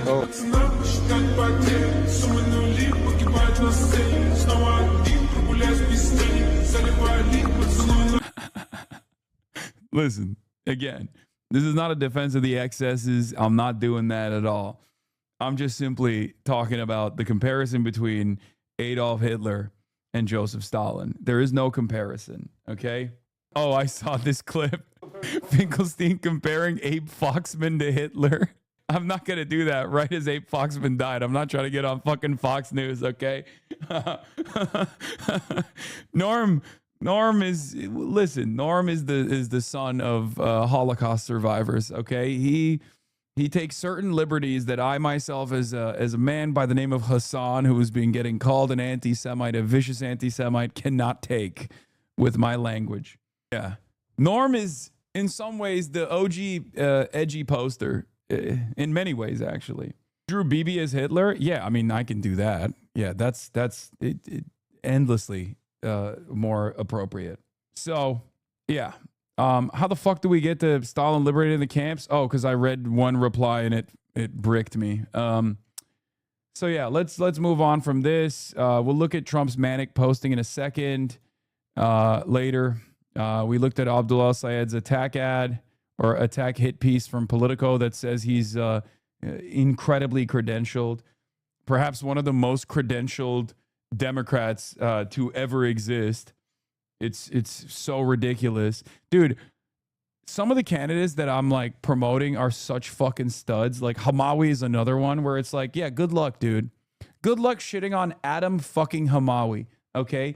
Guy who has consistently put himself in the line of fire to save the lives of innocents.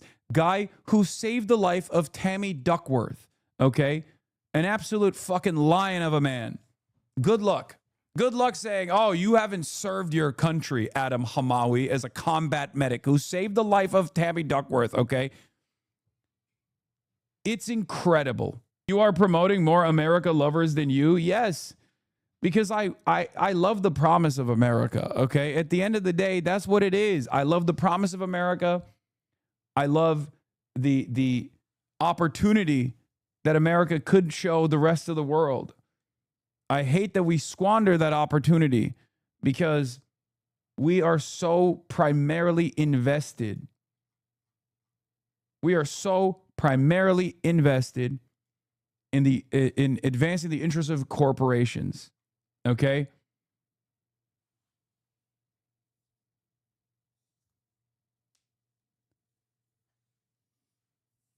It's very frustrating. It's also obviously very frustrating to see so many of these people say, oh, patriotism is when you are hateful to your neighbor, when you're hateful to your fellow man. Patriotism is when you engage in reactionary ideals. That's what patriotism is supposed to be about. Okay? For far too long, I think the reactionary movement has hijacked the concept of what America could be. It's unbelievably frustrating. It's hypocritical. It's untrue. Just like they've hijacked Christianity. Just like they've hijacked religion. It's always the same. Reactionaries get to own this space. They get to be the loudest fucking voices when the overwhelming majority of religious people are unbelievably kind people. Okay? I've met many people, many religious people,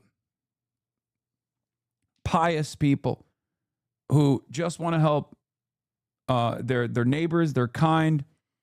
They always extend a helping hand, even when they don't have anything, even when they have little to give. And then the only thing we learn about how religious people operate is these psychopathic evangelical Christian Zionists whose only expression of being religious is harming others. Okay? The same goes for loving America. Okay? America is the land of opportunity, but it's also the land of squandered opportunity. And part of that is because those who claim to love America, the loudest voices, they love the violence. They love the system that currently exists, that ruins the lives of so many people. These people don't love America. These people don't love Americans. These people just want power, or at least they want to be a part of a movement that they believe has power. Because at the end of the day, that movement also fucks them over as well, right? You think the guy living in a trailer park in West Virginia that hasn't had a good job since the mines closed has any power? No. So why is he on Team Republican? He's on Team Republican because that makes him feel powerful. It makes him feel powerful when he's harming those who he believes have less than he does. Okay? That is the underlying principle of bigoted belief. That is the underlying principle of reactionary thought. Constantly punching down to reassert your dominance over those who you feel you have power over. It's very frustrating. That's why I stand by my statements when I say Republicans are the number one America haters. If I hated America, I would vote Republican every election. Okay? If I hated America, if I hated America and Americans, who does more damage to Americans, material damage to Americans, than the Republican Party? No one comes close. Republicans are the biggest terrorists on the planet. Hassan, you don't respect God, buddy. My own personal beliefs play no role in this if you're talking about respecting religion, okay? I don't respect charlatans. I don't respect reactionaries. I just literally explained to you that I know many people who are very religious and very kind people. I don't respect people who bastardize religion, okay? I've never seen you be disrespectful of people's faith. Of course not. I defend people's religious liberty, even if I don't believe it, okay? I grew up in Turkey with a fairly reactionary point on Islam, okay? A fairly reactionary position on Islam. I always jokingly refer to my younger days as being a r/Reddit atheist, right? And my attitude has shifted quite a bit since then. I'm very empathetic to those who believe in different things than I do. As long as they're not hurting anyone else, as long as they're not using their religion as a justification to harm others, then, you know, go ahead, believe whatever you want to believe. I don't care. Anyway, you did just now is really good. Always start with the body of the statement and then insert the expletives in the end, then do dead air for a few seconds. This way mainstream media can't clip you out of context. Keep it up, King. Thank you. I didn't do it on purpose, but sure. All right. So we're going to do a brief hit on UK politics, Oibrov politics, and then we're going to move on to diplomatic talks with Iran. So basically, it's back-to-back failures. First, the failures of Keir Starmer, also known as Kid Starver, in the UK. UK Prime Minister Keir Starmer faces calls for resignation from his own party. And then we'll talk about the devastation in the Strait of Hormuz to the energy markets. Party repeated this morning that he will not resign. Keir Starmer is being blamed for big losses in local elections last week. There was talk he would be challenged at a meeting this morning. That didn't happen. Chris Livesay has more. Prime Minister Keir Starmer led Labour Party to a landslide victory in 2024. But less than 2 years later, Britain's economy is still struggling. Prices remain high, taxes are up, and people are unhappy with the performance of public services like the National Health Service. That frustration showed up in recent local elections where Labour lost support. One of the biggest winners, Nigel Farage and his anti-establishment Reform UK party. Starmer has also been bruised by his appointment of a longtime Labour figure with past ties to Jeffrey Epstein. I should not have appointed Peter Mandelson.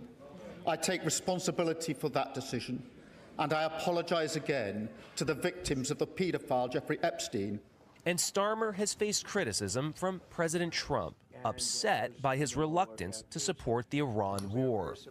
This is not Winston Churchill that we're dealing with. This week, Starmer acknowledged the voter pushback. I know that people are frustrated by the state of Britain. I know I have my doubters, and I know I need to prove them wrong, and I will. The Prime Minister still has a large majority in Parliament, but that doesn't equal support from the public. So he probably won't survive, but to be honest, I don't really care. Nothing ever changes, so yeah, good luck to him, I guess. Now, in the UK parliamentary system, sometimes the biggest threat to a prime minister can come from within the prime minister. UK folded. They're heading a multinational task force in the Gulf. Oh, my God. Keir Starmer is doing suicide, career suicide, 100%. Oh, my God. He's going to commit the UK Navy to an endless battle and then fucking resign right after. These people will literally dive on a grenade for Israel, okay? Oh my God. He picked up marginal steam because he was at least standing in opposition to Donald Trump. I swear to God, they don't care about anything. It's I don't know. I don't know what to say. It's insane. Oh my God. This is the stranglehold that Israel and America has in these guys' foreign policy engineering is incredible. Israel, by way of America, is capable of making these unpopular leaders basically say, fuck it, I'm out anyway. I might as well do something nice on the way out. I might as well commit. There's no way it's real. Is this real? I got to look it up. I even for Keir Starmer, that seems unbelievable. Let's see. NavyLookout.com. Royal Navy USVS to be deployed. Operational debut in Strait of Hormuz. Oh my God. Why is this not? Prime Minister from Navy Lookout. Here, this worked. I don't know why the other link didn't work. Prime Minister says UK and France to lead mission to restore shipping movement in the Strait of Hormuz. This is April 17th. Chatters. This is not a real confirmation. I think this is fake news. Go on the BBC. UK sends HMS Dragon to the Middle East for a potential Hormuz mission. The deployment May 12th. The deployment follows HMS Dragon's recent weapons and sensor trials at a NATO facility near Crete. Oh, Jesus. Okay, maybe it isn't fake news. Okay.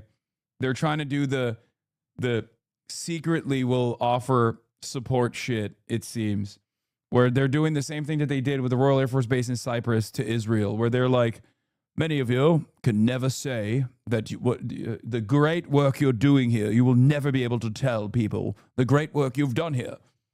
Yeah, because it's a fucking war crime. You're aiding and abetting in a genocide. And this is not dissimilar. I mean, look, it's just one fucking destroyer. It's not that...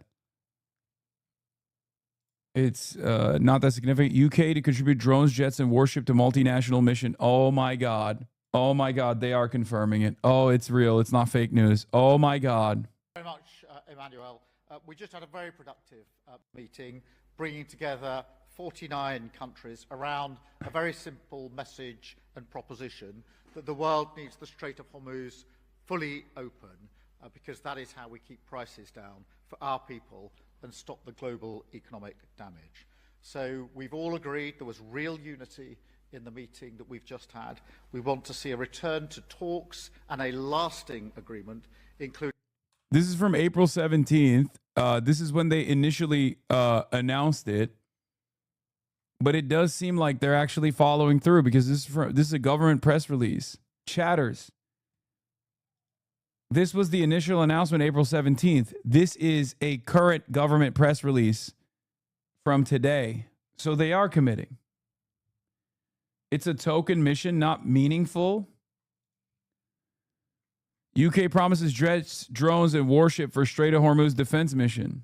This was May 10th. UK and France deploy warships towards Hormuz. Iran warns of decisive and immediate response. Britain is deploying HMS Dragon, a Type 45 air defense destroyer, to the Middle East to pre-position for a potential multinational mission. Oh, this could literally be that they're parking it and they're waiting for when the Strait of Hormuz opens. Like, you know how Trump says, oh, they're pussies, like they won't actually fight with us. They're just waiting for the Strait to open so then they can like fake, so that they can actually, so that they can do like a fake posture after the ceasefire to aid the tankers transiting in an uncontested strait. That could possibly be the case here. But if they actually do edge in the direction of real multilateral cooperation, like a real multilateral commitment to militarily engaging the Iranian Navy in the Strait of Hormuz, I mean, that's going to push Iran to probably engage them militarily as well. I can't believe it. Iran responded today with his deputy foreign minister warning that the presence of French, British, or any other nation's warships in the Strait accompanying U.S. forces will be met with a decisive and immediate response from Iran's armed forces. Macron subsequently clarified at the press conference in Nairobi that France has never considered a deployment to the Strait itself. There was never any question of a deployment, but we are ready, he said, adding that the joint UK-France mission, backed by around 50 countries, would proceed in coordination with Iran and only when conditions allow. Earthquake reported in Tehran. Oh. I call again for an immediate ceasefire in Gaza. The return of the sausages. The return of the sausages. Hostages.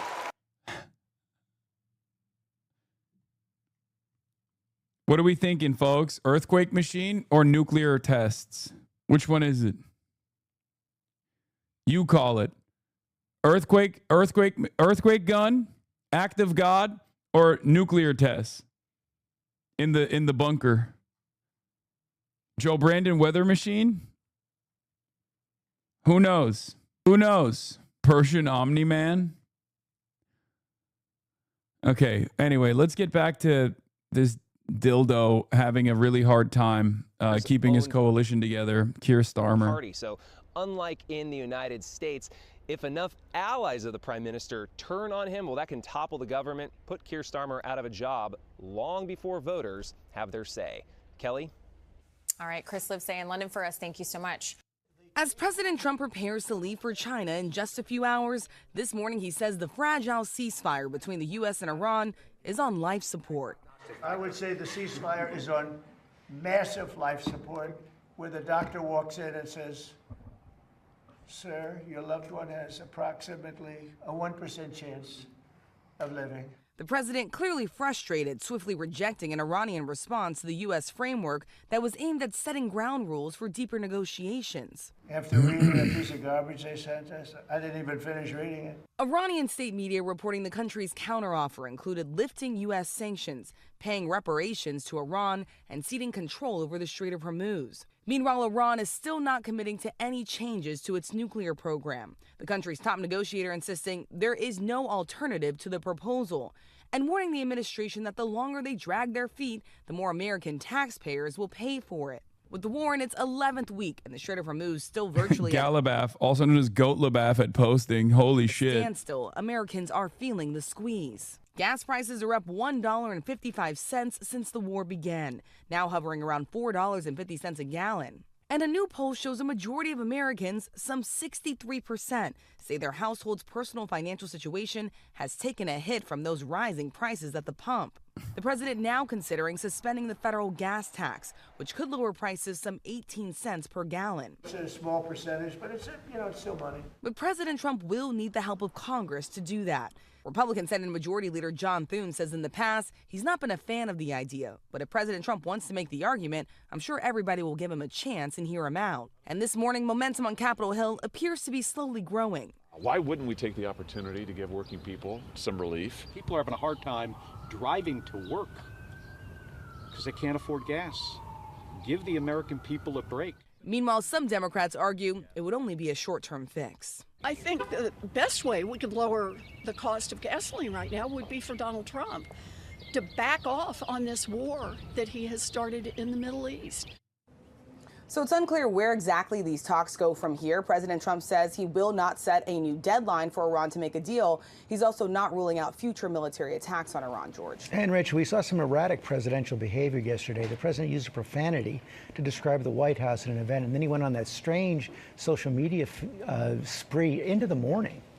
Yeah, this stretched late into the night, into the early morning, George. The president posting or reposting on social media more than 50 times by our count, and nearly all of these posts focused on false claims or conspiracy theories. The president at one point responding to someone calling on the DOJ to make more arrests, just as he reshared a post with an unfounded conspiracy theory calling on former President Barack Obama to be arrested. By the way, I looked into the Chinese mayor a little bit, the Chinese mayor saga, and it is fucking hilarious because it once again proves exactly what I was talking about with respect to like Israel gets to do anything it wants and no one else can touch it. Okay? Like Israel is a unique country. This Chinese mayor was just This Chinese mayor in Arcadia, Chinese American mayor in Arcadia, was forced to register as a foreign agent because she was writing articles that were pro-China. Yeah, the California mayor from China, the Arcadia mayor. But we'll get into it a little bit further. We'll dive into it a little bit further. There's more information, obviously, but basically something that virtually every fucking pro-Israel politician has done a millionfold, okay? But of course, it's a little different. Post attacked his perceived political enemies, including Hillary Clinton and James Comey, George. And of course, in the past, when the president has posted these things, the Justice Department has followed up with actions. Rachel Scott, thanks very much. All right, now to the war with Iran, which seems locked in a stalemate. So President Trump says the weeks-old ceasefire is, quote, on life support. He heads to China today. With gas prices topping $4.50 a gallon, the president told Nancy Cordes he's in favor of suspending the national gas tax. Nancy's at the White House. Nancy, good morning. Kelly, good morning to you. When we spoke by phone, President Trump told me he thinks suspending the federal gas tax is a great idea. And Republican lawmakers immediately took him up on it after that, introducing bills in the House and Senate with a vote to come as early as next week. This move does have bipartisan support, but there are trade-offs. With oil prices on the rise again as negotiations falter, President Trump is ready to tap the brakes on the gas tax. In a phone interview, Trump told me, quote, "We're going to take off the gas tax for a period of time, and when gas goes down, we'll let it phase back in." I think the president is 100% right. Within hours, Missouri Republican Josh Hawley introduced a Senate bill that would pause the 18-cent per gallon federal gas tax for 3 months, with the option to extend the pause another 3 months. Arizona Democratic Senator Mark Kelly introduced a similar bill a couple months ago. People are having a hard time driving to work because they can't afford gas. We asked drivers if they think a gas tax holiday does enough. The more it decreases, the better. If gas is $4.45 a gallon and you knock off 18 cents, that's less than 5%. So the answer is no. The gas tax is used to fund road repairs and construction. When former President Joe Biden pitched his own 3-month pause on the tax post-COVID, the conservative Heritage Foundation called the move a gimmick that would blow a multi-billion-dollar hole in the Federal Highway Trust Fund. Even now, the top Republican in the Senate, John Thune, says the best way to meaningfully bring down gas prices is to reopen the Strait of Hormuz. But Trump rejected Iran's latest offer this weekend. He told me it was a, quote, very stupid proposal, badly written, badly delivered.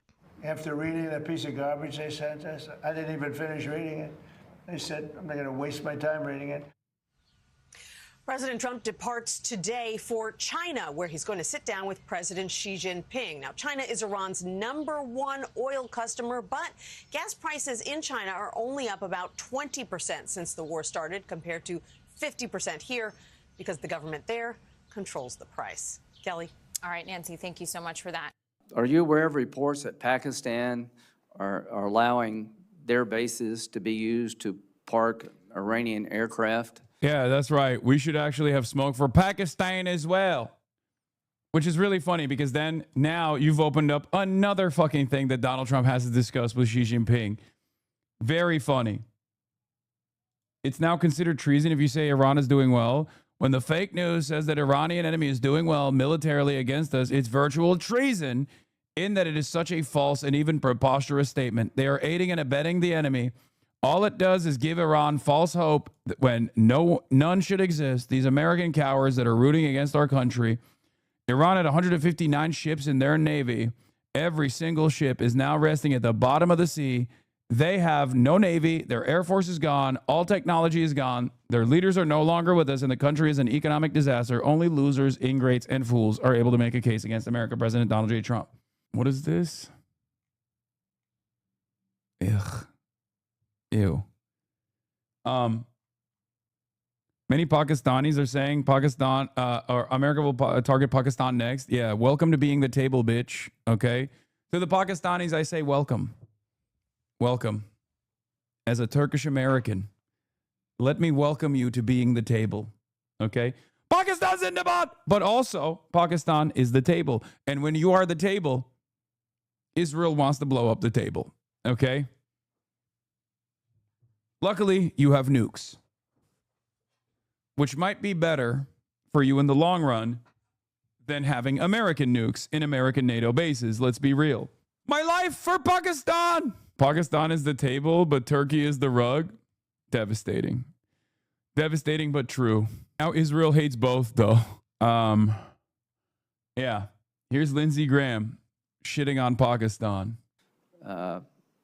General Kane. Sir, I've seen one report on that. Well, is it accurate? Sir, I think based on the variety of classification matters. Let me just say, do you agree if it is accurate, that is sort of inconsistent with it being a peace mediator? Sir, I wouldn't want to comment on that based on the ongoing negotiations and Pakistan's role. Secretary Hexton, if the mediator is allowing reconnaissance aircraft in Iran to be parked in Pakistani air bases, do you think that's consistent with being a fair mediator? I wouldn't want to get in the middle of these negotiations. Yeah. Peace, like, dude, shut the fuck up. Dude, come on. There's literally ceasefire talks happening, dude. My boss is in China right now, bro. You're fucking the bag up. Pakistan is basically China's own Israel, okay? What the fuck are we talking about here, dude? Come on. Well, I do. I want to get in the middle of these negotiations. I don't trust Pakistan as far as I can throw them. If they actually do have Iranian aircraft parked in Pakistan bases to protect Iranian military assets, that tells me we should be looking maybe for somebody else to mediate. No wonder this damn thing is going nowhere.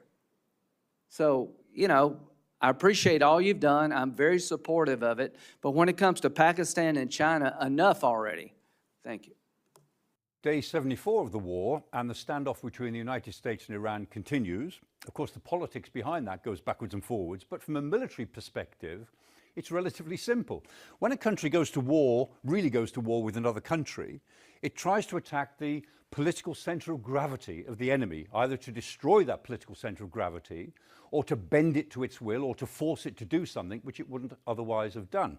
And when this war started, Israel and the United States began a bombing campaign, and they conducted, apparently, 21,000 attacks across Iran, up to the 7th of April. But it clearly didn't work. They tried to decapitate the IRGC, the Islamic Revolutionary Guard Corps, but they didn't. They tried to destroy the center of decision-making in Iran, so there'd be no alternative to the Iranians but to surrender, but that didn't happen either. So attacking the political center of gravity was a failure by the 7th of April. So if you can't attack the political center of gravity, the next thing to do is to go for the military center of gravity. And what the Americans have achieved is that they were able to take out the whole of the Iranian Air Force, but Iran can still operate in the air with ballistic missiles and drones. The Americans took out the whole of the Iranian Navy, but still the Iranians are able to operate in the Strait of Hormuz with small craft and drones and robotic ships. They're still able to be a sea power of sorts. And the Americans gravely damaged the IRGC and the Iranian ground forces. But if the Americans were to land on any of the islands in the Gulf, or still less, any part of Iran itself, it's a pretty fair bet that they'd end up fighting pretty quickly. So the Americans have got plenty of facilities in the area. They've got air bases in Qatar, they've got air bases in Saudi Arabia, air bases in the UAE, all of which could be used. They've got other air bases too. They're not short of air power, nor are they short of naval power. There are no fewer than 2 carrier strike groups in the area and 2 Marine Expeditionary Units, plus a brigade of the 82nd Airborne, ready for all sorts of operations. They're not short of military power at all in the area. But that military power is essentially about 400 or 500 miles away from the Strait of Hormuz. And that's the Americans' problem. The real center of military gravity for the Iranians is the Strait of Hormuz. And although the Americans have got plenty of military hardware in the region, it's quite a long way away. So what they've tried to do with Operation Freedom, which only lasted for a day, remember, but is still on the stocks, President Trump has said maybe he'll go back to doing it. Operation Freedom was an attempt to use 6th-generation warfare, not to move into the Strait of Hormuz, but to use drones and missiles and AI and intelligence in order to pressurize anything the Iranians did while all of the ships that are trapped in the Strait of Hormuz come out. And that's the Americans' main problem. 6th-generation warfare. Maybe it'll work, maybe it wouldn't. It was only tried for a day. If the Americans were to go back to 5th-generation warfare, what they would do is they'd move their big carrier strike groups towards the Gulf, into the Gulf of Oman, and they would take control, physically take control of the Strait of Hormuz. They'd fight a battle for the Strait of Hormuz. And if they fight that battle, they would win it. But if they win it, they would also almost undoubtedly take some losses. And that would be the main problem for President Trump. This is the USS Abraham Lincoln. Very hard to imagine the Iranians could ever sink that, but they might damage it. They might be able to do something. They might be able to kill or injure some of the personnel. And that, even a damaged Abraham Lincoln, even a damaged destroyer, would actually be a political tragedy for President Trump, which you find very difficult to live with in terms of American public opinion. And so here we are back at the standoff. The Iranians obviously calculate that they can live with the material damage of this war longer than he can live, President Trump can live, with the political damage that the war is doing. And the Iranians are saying now, they say, if the Americans attack us again, we've got all sorts of surprises up our sleeve, with all sorts of things that they won't expect that we can do. Maybe they have, maybe they haven't. But the fact that they're saying that is a very good example of the nature of the warfare we're into. we may be in a world of potentially sixth-generation robotic warfare, but the politics of asymmetric warfare still apply, and they apply in this way. Is she about to dog watch Trump? Yes. There is literally no... This is something I'm very confident about. Iran may also be putting... Given the amount of leverage that she has and the amount of spectacular fuck-ups that Trump has committed leading up to this Beijing summit, I mean, the very fact that he actually had to push the summit back is indicative of who holds the cards here, too. All of that combined leads me to believe that this summit is going to be very favorable to China's goals, China's interests. They will probably offer some benefits to America to make Trump look good domestically in exchange for tremendous foreign policy goals that they will accomplish. I assume one of the major points of contention is weapons transfers to Taiwan. Okay, America has steadily increased the weapons that they're shipping to Taiwan. Okay, this obviously is very threatening for Xi Jinping. Americans present this as like, oh, we're invested, we're committed in defending Taiwan. But obviously, nobody wants missile bases of a foreign adversary, 90 miles off their coastline. Cuba being a great example of this, right? And China wants reunification, peaceful reunification. That's their goal. That's been their goal, and they're committed to that goal, right? America wants to fuck that up to the best of their ability by claiming that this is the demands of the Taiwanese population. So Trump is going in incredibly weak. You have the Iran war. Strait of Hormuz is still closed. You have the tremendous leverage that Xi Jinping has already had, that he demonstrated in the tariff war that took place. Two different types of leverage, one being the manufacturing hub that makes it incredibly difficult to decouple the rest of the world from China, right? So that's one card that he already had. The other is complementary to the first card, which is the fact that they are a monopoly they're a monopoly procurer for rare earth minerals, right? Rare earth minerals are necessary for all matter of defense. Not only do they make the components, but they also procure the rare earth minerals, which is obviously unbelievably important for American defense manufacturing.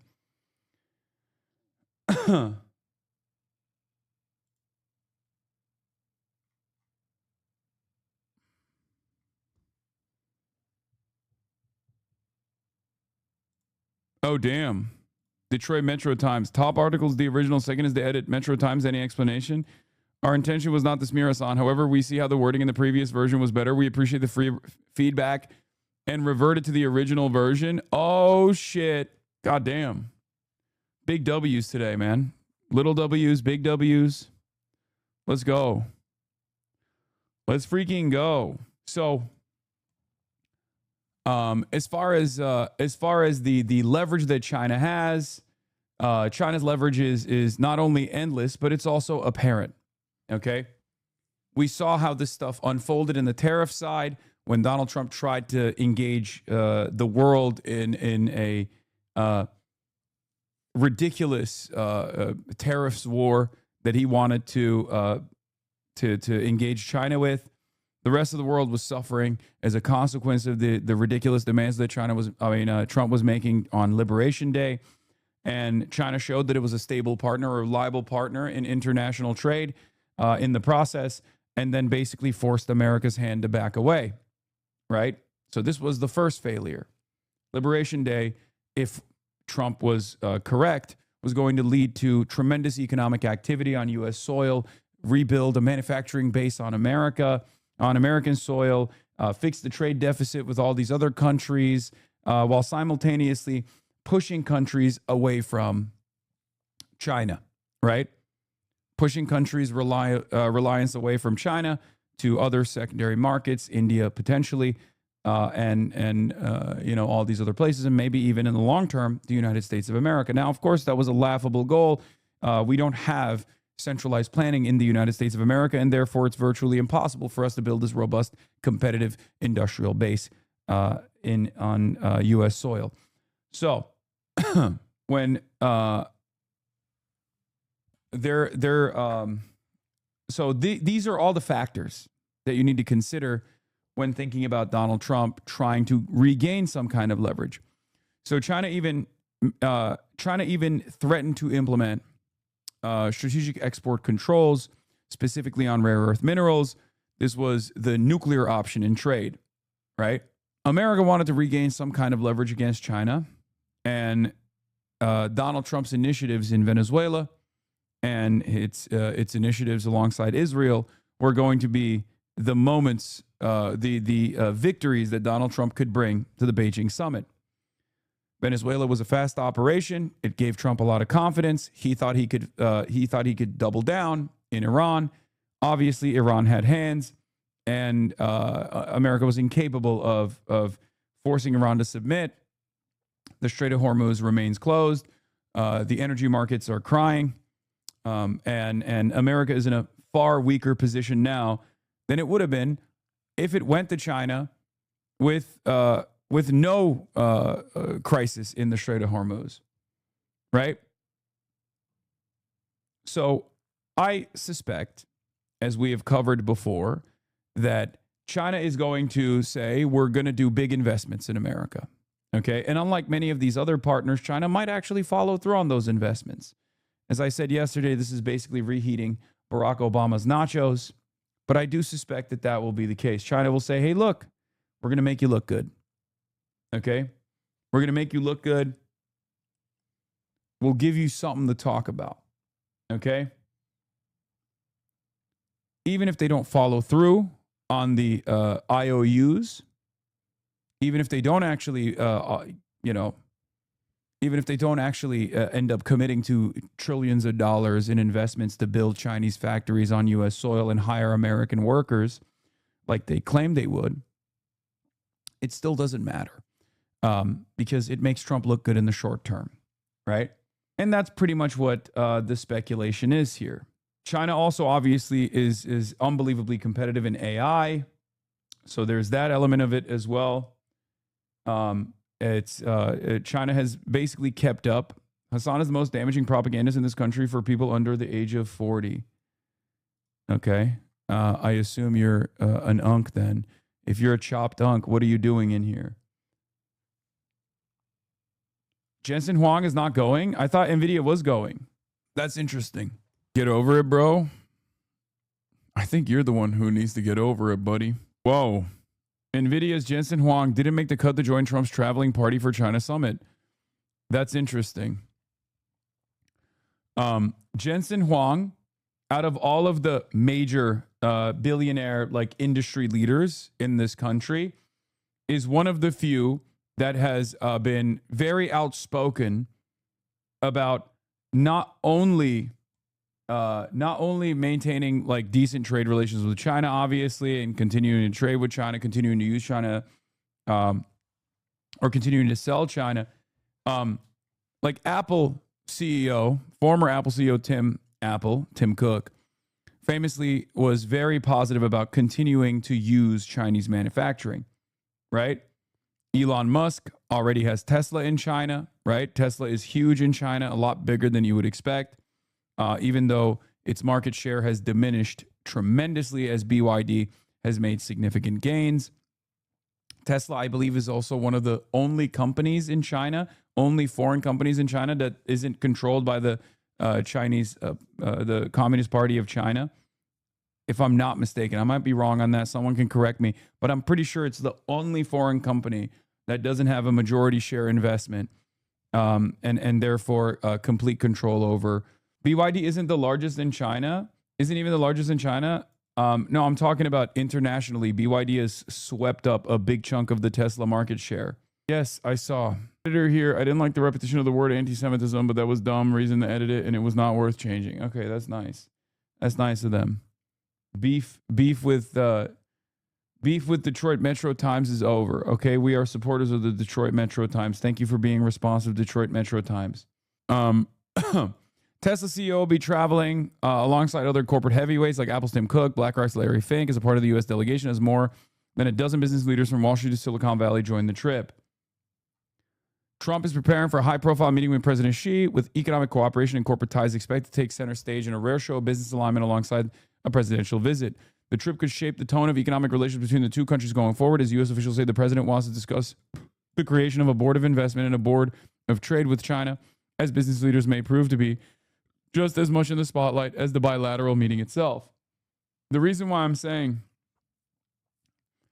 that Jensen Huang is not going, or the reason why I'm saying it's interesting that Jensen Huang is not going, is because unlike many of these other capital owners, industry titans and whatnot, and they're probably going to sell some Boeing planes to China, by the way. That's one of the things that I've heard as well. They're going to try to get China to buy some Boeing planes. I assume the reason why the Meta team is coming is because of the Meta purchase of a Chinese company that was stopped by the Chinese government. They want to continue having fruitful investments back and forth between China and the United States of America, because obviously money talks. All this posturing at the end of the day for national security is bullshit when it comes down to the interests of corporations. And I think the reason why, this is it exactly. NVIDIA is lobbying to soften chip export restrictions, arguing it will lose markets to Chinese competitors. And I think that's the reason why Jensen Huang is not going on this trip. Because Jensen Huang said something very interesting on the podcast of that one guy that I actually listened to, because I'm such a fucking insane person. I'm a chud-ass loser who only listens to podcasts, but I even listen to fucking podcasts on Twitter, okay? And Jensen Huang went on the podcast of this guy. He's like a hot Indian dude who's like a brolic. He got a New York Times puff piece written about him too recently. What's his name? Do you guys know who I'm talking about? Yes, he's a Twitter podcast guy. But he, Dwarkesh. Yes, Dwarkesh. That's the guy I'm talking about. So Jensen Huang went on Dwarkesh's podcast, okay? And on that podcast, he literally argued against Dwarkesh, saying like, why would you want to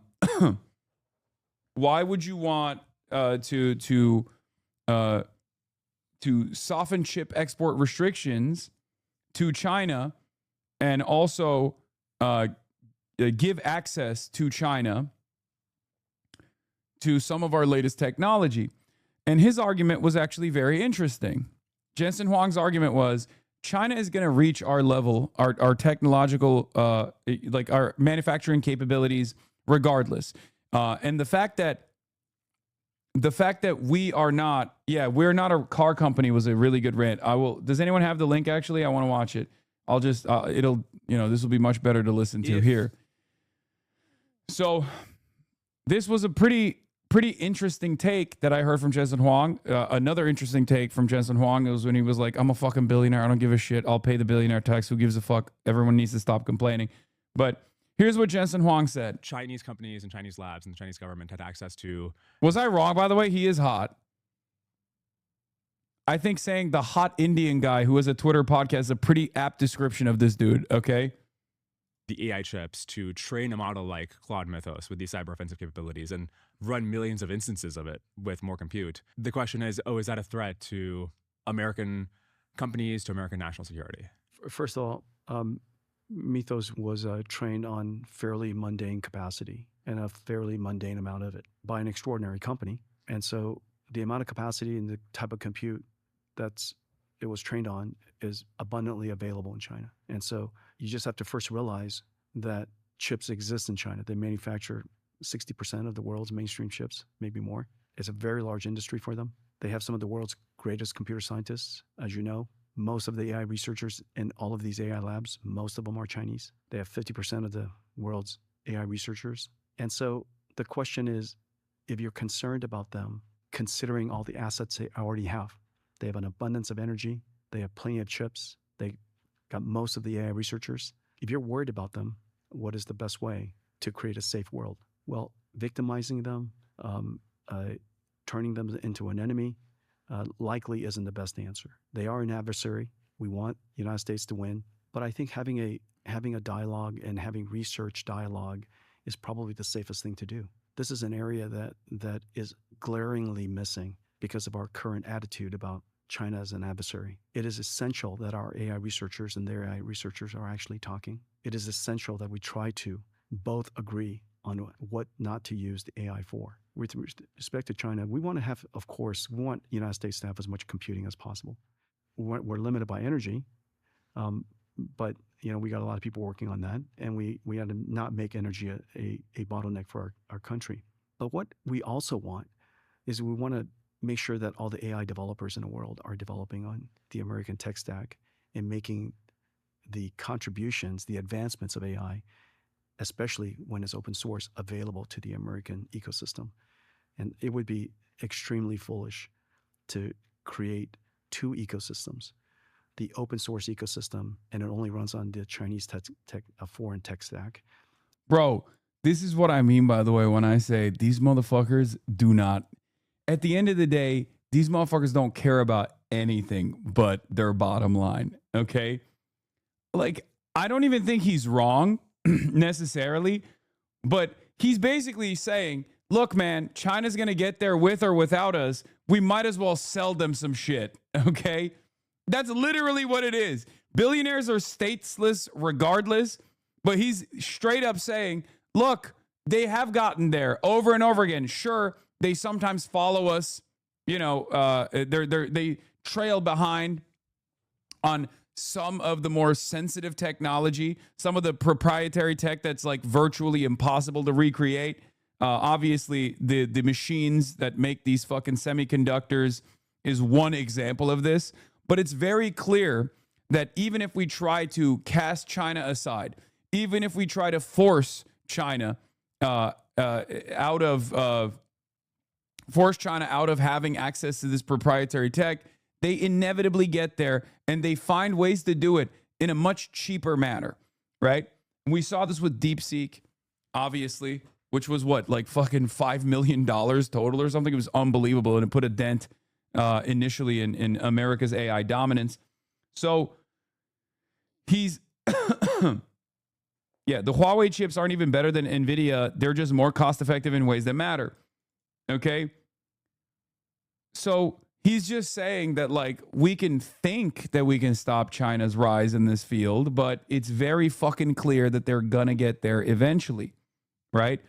So at that point, as a billionaire, my job is to keep making money. So if they're going to get there anyway, we might as well make money along the line, okay? And maybe even have some kind of control over, or force some kind of reliance on the Chinese side to make sure that, like, they still have to operate with our tech rather than make their own competitive tech that will then end up disrupting our market dominance even in the Western world. Because it's true. Jensen Huang knows that there is no way to try and stop China with the current design of international trade. This is precisely the reason why a lot of the European markets constantly complain about electric vehicles. They say that China is not trading, China's actually cheating. Why is China cheating? Because they have a similar system that we do with market subsidies, except their subsidies are far more comprehensive, and their subsidies don't get distributed to the fucking CEOs and the shareholders. Their subsidies are used to engage in overproduction and to make cost-effective and unbelievably affordable market competitors that end up displacing the domestic markets. What I mean by that is, with electric vehicles, for example, China has been able to destroy any kind of initiative that the EU could have had in terms of moving in this new technology, in terms of pioneering this new technology, because it's far too costly to produce an electric vehicle fleet in Europe as opposed to China. China, when it comes to electric vehicles, has completely destroyed any kind of dominance America or the European Union could ever have. Okay? And I say this as someone who's an EV enjoyer of the European variety. That's actually a good take. They basically did the Walmart strat on Europe or the Amazon strat. That's what they're doing. That's what they're doing. They're engaging in predatory pricing, right? That's what the claim is. It's impossible for the European manufacturers to compete with the Chinese manufacturers in a closed ecosystem, and that runs on the American tech stack. I think that would be a horrible outcome for the United States. I mean, I think the concern, going back to the flop difference and the hacking, is yes, they have compute, but there's some estimates that because they're at 7 nanometer, they don't have EUV because of chip making export controls. The amount of flops they're able to actually produce, they have like 1/10 the amount of flops that the US has. And so with that, could they train eventually a model like Mythos? Yes. But the question is, because we... What? You either have to not understand a command economy on a fundamental level, or you just have to assume that they don't have one at all in order to logically conclude that China is cheating law is just pure cope. Yes, they do understand it. These people are not stupid. They totally understand how the Chinese markets work. They totally understand how the Chinese command economy works. After all, these guys are like, they're not dumb. They're just evil, okay? Let's be real. I'm not talking about Elon Musk, but even Elon Musk has probably a pretty profound understanding of how the Chinese command economy works, right? The Europeans know. They're just saying that China is cheating because China is beating Europe in its own game. And it's impossible to compete against because Europe is capitalist and China is, at the end of the day, a centrally commanded, planned economy. Okay? So as a planned economy, they can muster up the industrial forces to move in the direction of certain sectors to basically displace their market competitors in the international trade design that currently exists. The only way to fight back against that, ironically enough, if you wanted to do that at all, would be to also have a communist single-party state with a command economy. That's it. There is no way to beat the efficiency of a command economy, and everyone knows it. That's why I always reduce the Chinese control over the flows of capital to subsidies, right? Like I know that it's not the same, but it's basically a supercharged version of the subsidy structure that we have. Subsidies are one way of doing central planning, okay? It's just the European and the American Western capitalist way of doing some kind of central planning. We have it here too, right? Here, you get a shake. That was a good take, by the way. This is a good take shake. Obviously, it's not comparable to subsidies at all.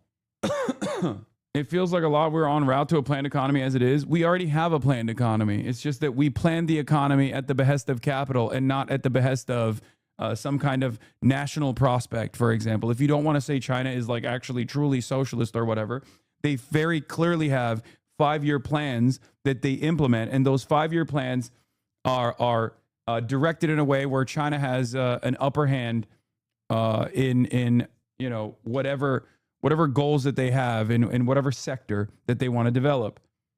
Those sectors can be developed in the interest of advancing some sort of international goal.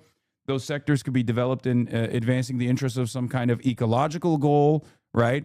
Sometimes those two things work with one another. Obviously, a big part of the reason why China has been unbelievably dominant in the electrification initiatives in the realm of renewables is because they both have an ecological goal, both at the domestic level, where they obviously had a big problem with like smog and a big problem with the coal-powered power plants they had, and their over-reliance on fossil fuels that was actually genuinely devastating the environment in China.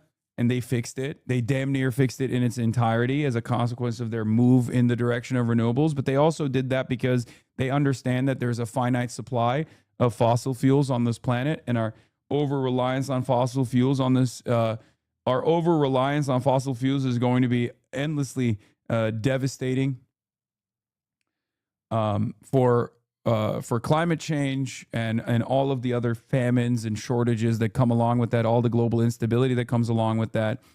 And on top of that, they recognize that that is the next market, right? They're not just banking on future generations. They're also planting their flag in being the monopoly provider of the next stage in our energy transition.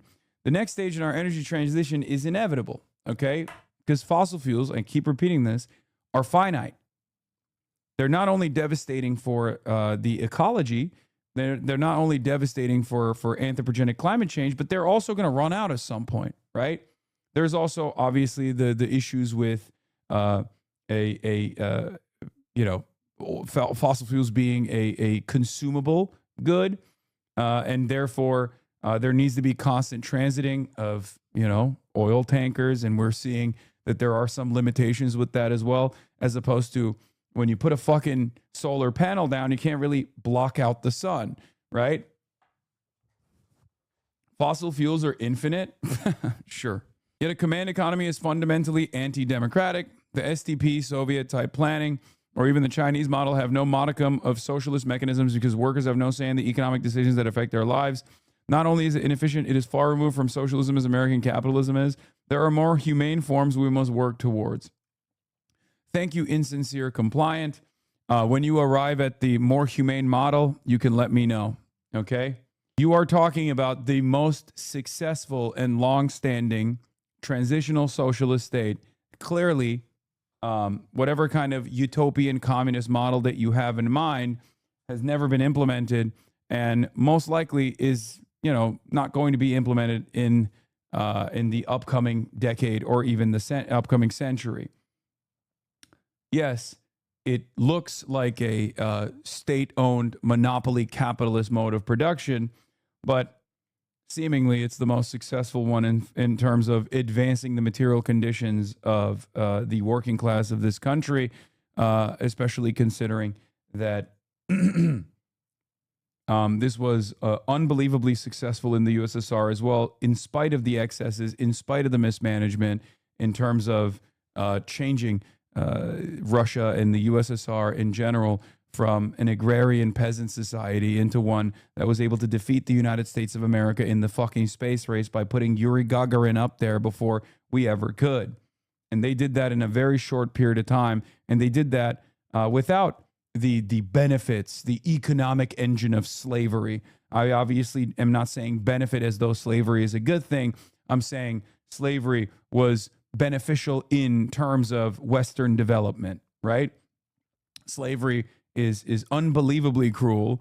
It was an unbelievably cruel practice, and it was formative in the development of Western nation states. So, Russia did that without the colonial exploits, and also by enslaving populations overseas. So yes, there were a lot of excesses, there were a lot of failures, but clearly the results are the results. And the same goes for China. Participatory economics is a clear example. China has made great progress in modernization and improving the material conditions of the workers. Yeah, we're talking about a country that was able to take away, we're talking about a country that was able to, through these initiatives, eradicate extreme poverty to the tune of 800 million people. Slavery is probably pretty good for profits when you're so uncreative that you can only raise profits by cutting wages. True. Another good take. USSR was the first socialist nation. Of course, mistakes were made. I think technically USSR might not be the first socialist nation. I forget which nation was the first socialist nation, but regardless, there were a lot of problems. There was also technological limitations as well. No, I'm not considering the French Commune. Josh Gottheimer went on Newsmax to attack me. I did not see that. Also, China is not a command economy. The government offers available credit and capital allocations for local governments, and they offer subsidies and benefits to attract competitors. That's why I said this is just social democracy Okay. Listen. I think China has a lot of control over the industrial output of China and Chinese companies. Okay. They found an interesting, what is this, man? What are you? Okay. They found a very interesting, dynamic way to engage in a command economy. It's not done at gunpoint.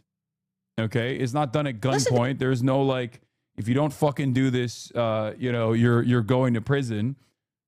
Okay, it's not like a gulag system or whatever the fuck, right? It's done through a more efficient way of controlling capital flows. This is what I'm saying. I'm openly. The point I'm making is that the Chinese system is not as direct as you would expect it, but it's very clear.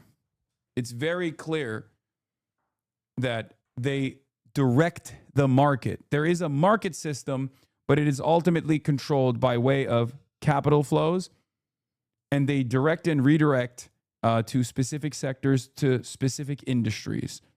Okay? I asked you to look at logs because I don't understand why you think that there should be EU-China alignment. Then you understand that the only way for Europe not to deindustrialize is to raise tariffs matching the subsidies on offer. Also, subsidies are wasteful. You can only hope to subsidize monopolies until they gain scale and vertical integration benefits to catch up. I mean, I think that there is not an EU-China alignment because of the way that the European Union currently works. Okay? I think what I'm saying is, like, if there was a serious EU-China alignment, it would require a radical transformation of the European Union, a radical transformation of how countries understand trade, a radical transformation of how countries understand capitalism, which is virtually impossible regardless. You understand that the only way for Europe to not to deindustrialize is to raise tariffs matching the subsidies on offer. Also, subsidies are wasteful. You can only hope to subsidize monopolies until they gain scale and vertical integration benefits catch up. Because right now, in order for the Chinese economy to work, in order for China to maintain its competitive edge in the global marketplace, it must remain a manufacturer around the globe. Europe is also a manufacturer. It both consumes, but it also produces. Obviously, this puts them at odds with China. Okay? What I'm saying is doing away with these distinctions. Oh, for sure, the EU is dead in the water and has a fundamentally neoliberal constitution and not even a fiscal union. The Soviet Union didn't have slavery, but they had an industrial complex of sending people to develop manufacturing in brutal conditions where workers lived in tents and froze to death. Example, iron and steel factory in Magnitogorsk, where there is literally a memorial to the first tent. Yes, no, I'm saying, I didn't say that the USSR developed in the most ethical standards according to the 21st century.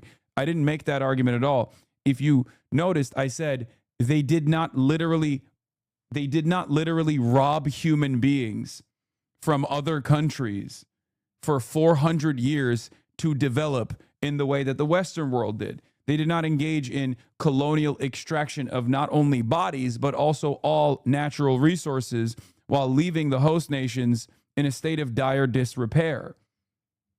They used their own people, oftentimes under brutal conditions, devastating conditions, deadly conditions. The Western world only gets to present themselves as morally superior to the USSR's collectivization efforts and industrialization efforts because they get to hide the fact that they did that with 400 years of colonial exploitation, the rape of Africa, and chattel slavery.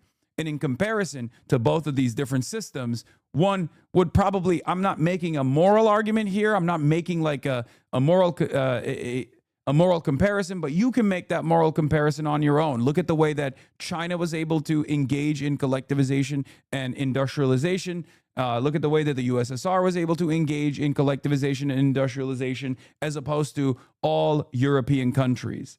Okay? You can make that distinction on your own. I'm not here to explain that to you. I'm not here to tell you like which one is more moral. Okay?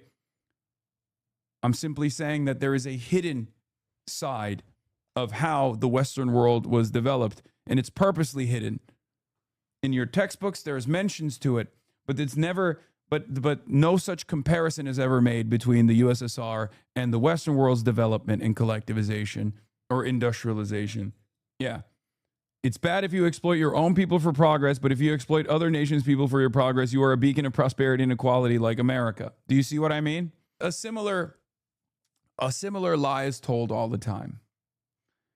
When people say, oh, widespread famines in the USSR and China led to the deaths of hundreds of millions of people. Now, obviously, the number is exaggerated, but no such consideration is ever given to the fact that we currently exist in a global capitalist system, and yet in the age of abundance, when there is a food surplus in the world, there are still 14 million people that die due to famine and famine-related diseases before we even factor in the number of those who die due to war, before we even factor in the numbers of those who die due to anthropogenic climate change, okay?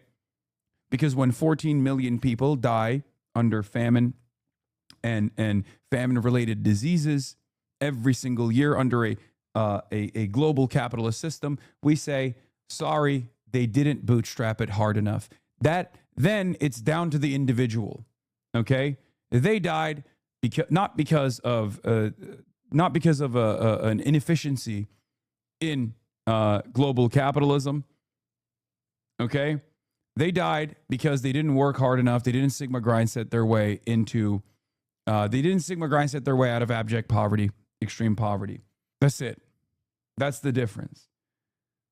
It's understandable, right? We have this bias. We live in these systems. Of course, we're going to be a little bit biased towards the system that we know, the economic organization of society that we've existed under. Oh, it's understandable. Capitalism washes its hands, not unlike Pilate. Pilate. Every time I hear that, I think of goddamn America. Yeah, I think of Reverend Jeremiah Wright in his famous sermon that got him canceled by Barack Obama. Meanwhile, this is what Barack Obama was doing. And pussy too. Yeah. Anyway, we dove into some very, very strange territory here. I never thought that I would be speaking about the USSR and its excesses in the at the behest of collectivization initiatives, but we got there through Jensen Huang's take on why it's more beneficial for NVIDIA to sell their products in China than to abide by some kind of American export control and then watch as China develops competitive chips regardless and then no longer has any reliance whatsoever in NVIDIA chips. We have more flops. American labs are able to get to these level of capabilities first. And because Anthropic got to it first, they say, okay, we're going to hold on to it for a month while all these American companies, we give them access to it. They're going to patch up all their vulnerabilities. And now we release it. Furthermore, even if they train a model like this, the ability to deploy it at scale, if you had a cyber hacker, it's much more dangerous if they have 1 million of them versus 1,000 of them. So that inference compute really matters a lot. In fact, the fact that they have so many AI researchers who are so good is the thing that makes it so scary, because what is it that makes those researchers more productive is compute. We should always be first and we should always have more. But in order for that outcome for you to what you described to be true, you have to take it to the extremes. They have to have no compute. And if they have some compute, the question is how much is needed. The amount of compute they have in China is enormous. You're talking about a country. It's the second largest computing market in the world. If they want to aggregate their compute, they got plenty of compute to aggregate.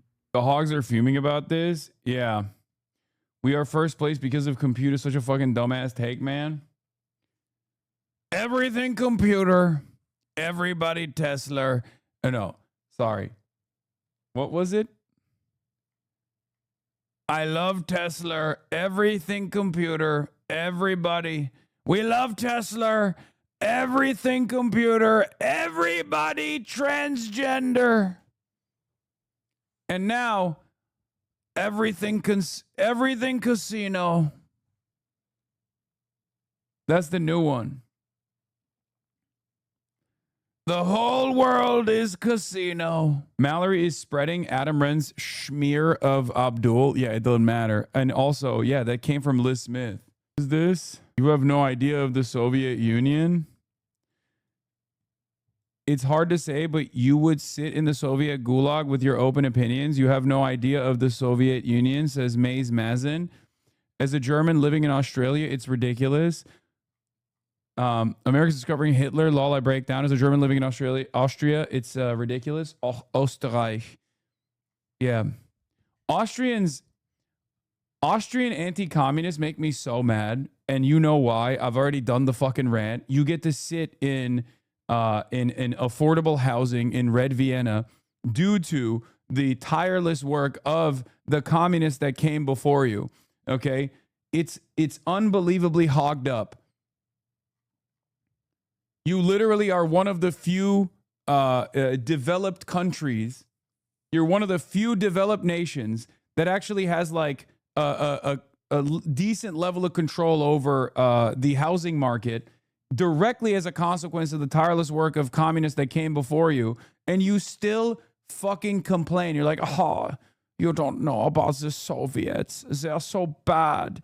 They are so bad. Yeah, meanwhile, the dudes who were like, we love the fucking Soviets, we wish we could be a part of the fucking Soviets ourselves, are responsible for you sitting in a fucking government-controlled, publicly funded housing that is sitting on top of these beautiful fucking building blocks where you get to have a gym in your goddamn publicly owned housing unit that you live in, where your rent is like fucking $300 a month or whatever the fuck. And you're like, oh, it's getting so expensive here. Meanwhile, travel to any other fucking country and see what it usually looks like, okay? Yeah, affordable housing in Vienna. Yeah, here. We're not going to do this again. I do this too much. I do this too frequently, okay? 65%. 65%. Remember that number. 65% of all available housing inventory, all housing inventory in the city of Vienna, also known as Red Vienna, is government housing. Okay? 65 motherfucking percent. And I still hear from people in Austria complain in many ways no different than those who enjoy the weekend, those who enjoy the absence of child labor, which, you know, we're really bringing back here in the United States of America. Who then turn around and say labor unions are bad. Yeah, okay, dude. What are you, a fucking boss in a factory? Are you a factory owner? What the fuck do you mean labor unions are bad? You're a worker, dumbass. And you will most likely remain a worker for the rest of your life. So you might as well make sure that you get to reap the benefits of your productive output. And labor unions are only one way, but perhaps one of the most successful in the short term, especially, ways of achieving those results. I had an Austrian anti-communist in a global economic law class, maybe at the LSE, say that the Chinese want a new war because they have an excess population of young males, which causes social instability. They're insane. In front of our lib Warrenite trade law professor. Yeah, people in Europe get so crazy about anti-communism. They actually lose their fucking minds. They get even more rabid than Americans do. Because Americans are not very well read, let's say. Like we hate communism here in America, but it's almost like a childish hatred. We're like, ooh, spooky, they're weird, we don't understand it. Europeans also understand it. It's like they studied it better so they could be more efficient in their hatred. It's the same principle with European anti-Semitism versus American anti-Semitism, right? Where the European anti-Semitism is infinitely more sophisticated, okay? They've read the textbooks. They know exactly how to be anti-Semitic in a much more intellectual manner, as opposed to the average American's anti-Semitism. I felt so bad, but I dislike China lie, but you are insane. Bro, there were Chinese students in class? Of course, you're talking about a fucking Institute of Higher Learning in the West. Of course there were Chinese students. I've talked to them when I was in China. That's why they have a pretty deep understanding of the fucking hatred that the West has towards China. More so than like the average Chinese person that's never been to the West, who thinks, oh, it's awesome. I love I love the fact that Americans are here. Yeah, it's midwit hatred versus dimwitted hatred. We really don't do anti-communism propaganda anymore. We rely on our parents and grandparents freaking out when we bring it up. Yeah. This is the exact issue this video addresses. Attempt number 5, lol. A critique of Western Marxism. Okay, stop. You want me to watch that so bad. It's still here, by the way. I still have it right there. I have that video ready to go. I've had it up. Dude, you guys are driving me down a fucking tangent no matter what I do, huh? No matter what I do, you're like, no, we need an additional tangent. Fuck monitoring the situation. Do not monitor the situation at all. We do not want you to monitor the situation. You must go on these rabbit holes, okay? You must defend central planned economies right now. Trump heads to China for high-stakes summit. Let's keep going. The U.S. in an awkward position when it comes to China. So as we mentioned, President Trump leaves today. Living the dream, by the way. Like you hate to see a different queen thrive, okay? I'm sorry. Oh, I'm not glad that happened to you. It should have happened to me instead, okay? That's how I feel about this. And I'm going to be open about it. I'm going to be honest about it. Because he was talking about how wonderful of a show that the Chinese put on every time the Americans get there. And I was thinking in my head, I'm like, fuck you. You don't even deserve it. You don't even fucking deserve it. You don't deserve the Chinese showmanship. Okay? They're going to roll out the goddamn red carpet. You don't deserve it at all. For a high-stakes visit with Chinese leader Xi Jinping. Anna Coren reports China could play a role in helping end the conflict if it gets concessions from the U.S. As President Trump prepares to depart for Beijing for this year's most consequential bilateral summit, the Iran war will loom large. Trump had postponed the trip back in March, expecting the conflict to be over by the time he met with President Xi. Instead, nope. Nope. Didn't happen. It's following him to China. Hormuz has not been open. You know, U.S. really need exit, and this exit is in Beijing. I think. Chinese analyst Henry Wang says Beijing has leverage over Iran as its largest trading partner. He believes Xi could provide a much-needed off-ramp for Trump, but it's likely to come at a price. Xi wants a reduction in tariffs, removal of export controls on advanced semiconductors, and sanctions lifted. But what he wants most is Taiwan. And that would involve the US changing its position on the self-governed island and reducing its decades of military support. If Trump changed US policy on Taiwan, what would Xi give in return? No, I think China can really build up the consensus and actually give U.S. a hand in really getting U.S. out of this mess, this crisis in Iran, and open Hormuz for the whole world. And that is what Trump really badly needed. It's almost 9 years since Trump was last in China, and a lot has changed. This country of 1.4 billion people has become a manufacturing powerhouse, as we witnessed last week, when we visited a dark factory operating 24 hours a day, 7 days a week, run by AI and robots. It's a very different landscape, and Trump is no longer holding all the cards. Well, President Trump will arrive here in Beijing tomorrow before meeting with President Xi on Thursday. Now, the fact that these two leaders are coming together is an achievement in itself. It's an opportunity to reset and stabilize relations after years of turmoil. Matt. I'll take it from here, Anna. Thank you.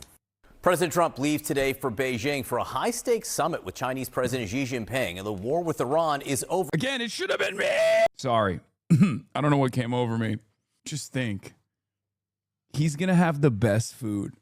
He's going to have the best food. He's not even going to like it. He's going to be like, why is there no McDonald's? Chinese McDonald's, not good enough by my American standards. It's just fucking annoying. Okay?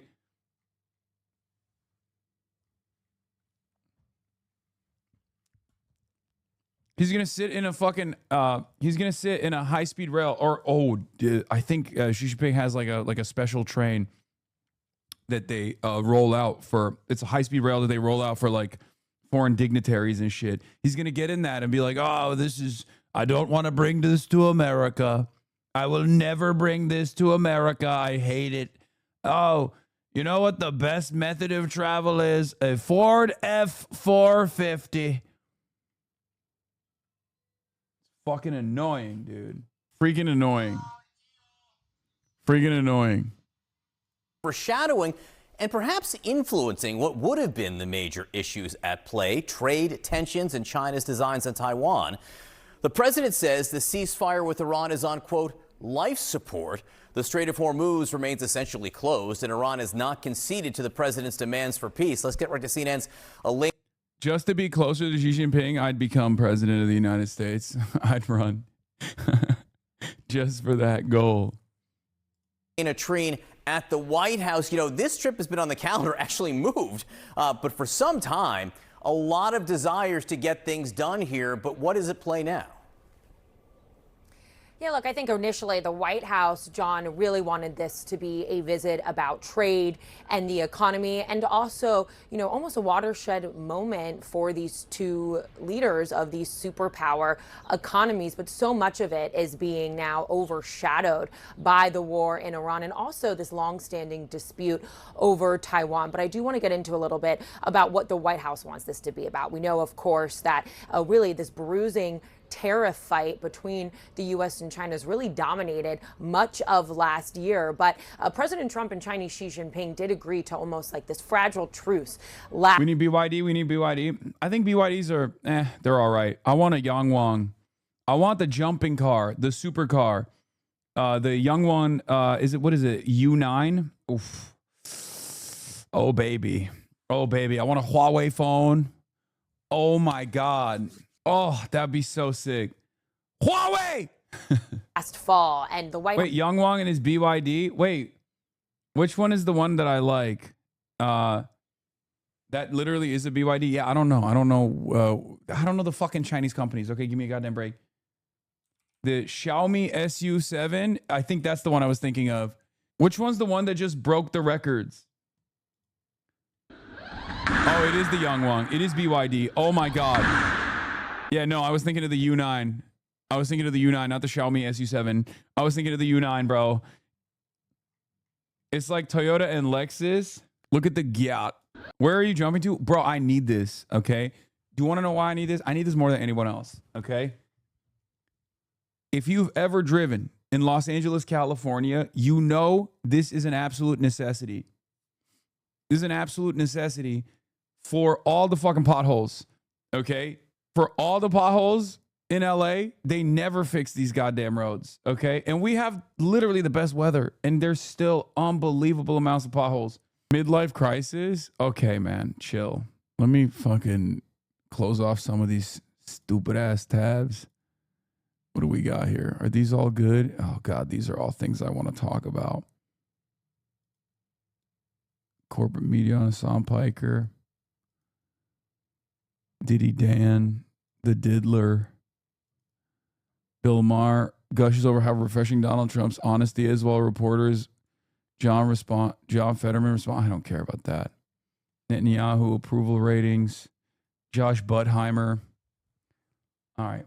Okay. All these tabs are still workable tabs that I want to get to. House wants to keep that relative calm moving forward. Now, we are told that their discussions when they meet face to face is part of it's supposed to be about. That car just broke the production car speed record, faster than the Bugatti Chiron, 750 horsepower to each wheel. Yeah, that's the one I was thinking of. Yeah. This is the car. The BYD Yangwang U9 Extreme reached a maximum speed of 496.22 kilometers per hour on the track in Petersburg, Germany, officially beating the Bugatti Chiron Supersport's record as the world's fastest production car. Almost 500 kilometers, dude. What is that in freedom units? What is that? Like fucking... Or no, it was... The track location is Volkswagen's testing ground in Ehrlesien, not Petersburg, as erroneously stated earlier. 308 miles per hour. What? 308 miles per hour? That's an EV, by the way. So like, so what does that mean? As an electric vehicle, like, what is it? Like fucking, you just, the battery goes out in like 10 minutes? Is that what it is? Like, because that's Amtrak top speed. Yeah, you have your own high-speed rail, dude. Bro, you know how we got 0 to 60? They're going to start tracking 0 to 200. How many minutes does it take? How many seconds does it take to get to 0 to 100? 200. To be fair, a fuel car also finishes nearly a tank at those speeds in minutes. U.S. intelligence shows Iran retains substantial missile capabilities. Dude, you know what this is, right? By the way, this is literally the CIA begging Trump publicly to fucking get a ceasefire negotiation out there. Okay?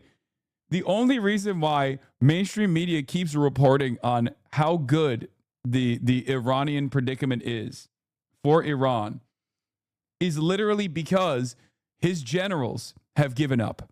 The CIA has given up. The entire intelligence community has basically given up talking to Trump directly. So that's why they're going to the public. This is what it is. This is what's happening. Okay? 30 out of the 33 missile sites along the Strait of Hormuz are still operational. They're like, dude, please, what the fuck are you doing? I swear to God, we're like, I'm not going to say it. Never mind. I'm just going to stay quiet. But we are nearing very interesting times in terms of what the CIA could do if they wanted to get creative with it. It seems. I'm not, fomenting this. I'm not advocating for it. I'm simply saying that there's only so much historically that the CIA and our intelligence community has, allowed presidents to fucking, molest the money or make interesting decisions that that they were not on board with.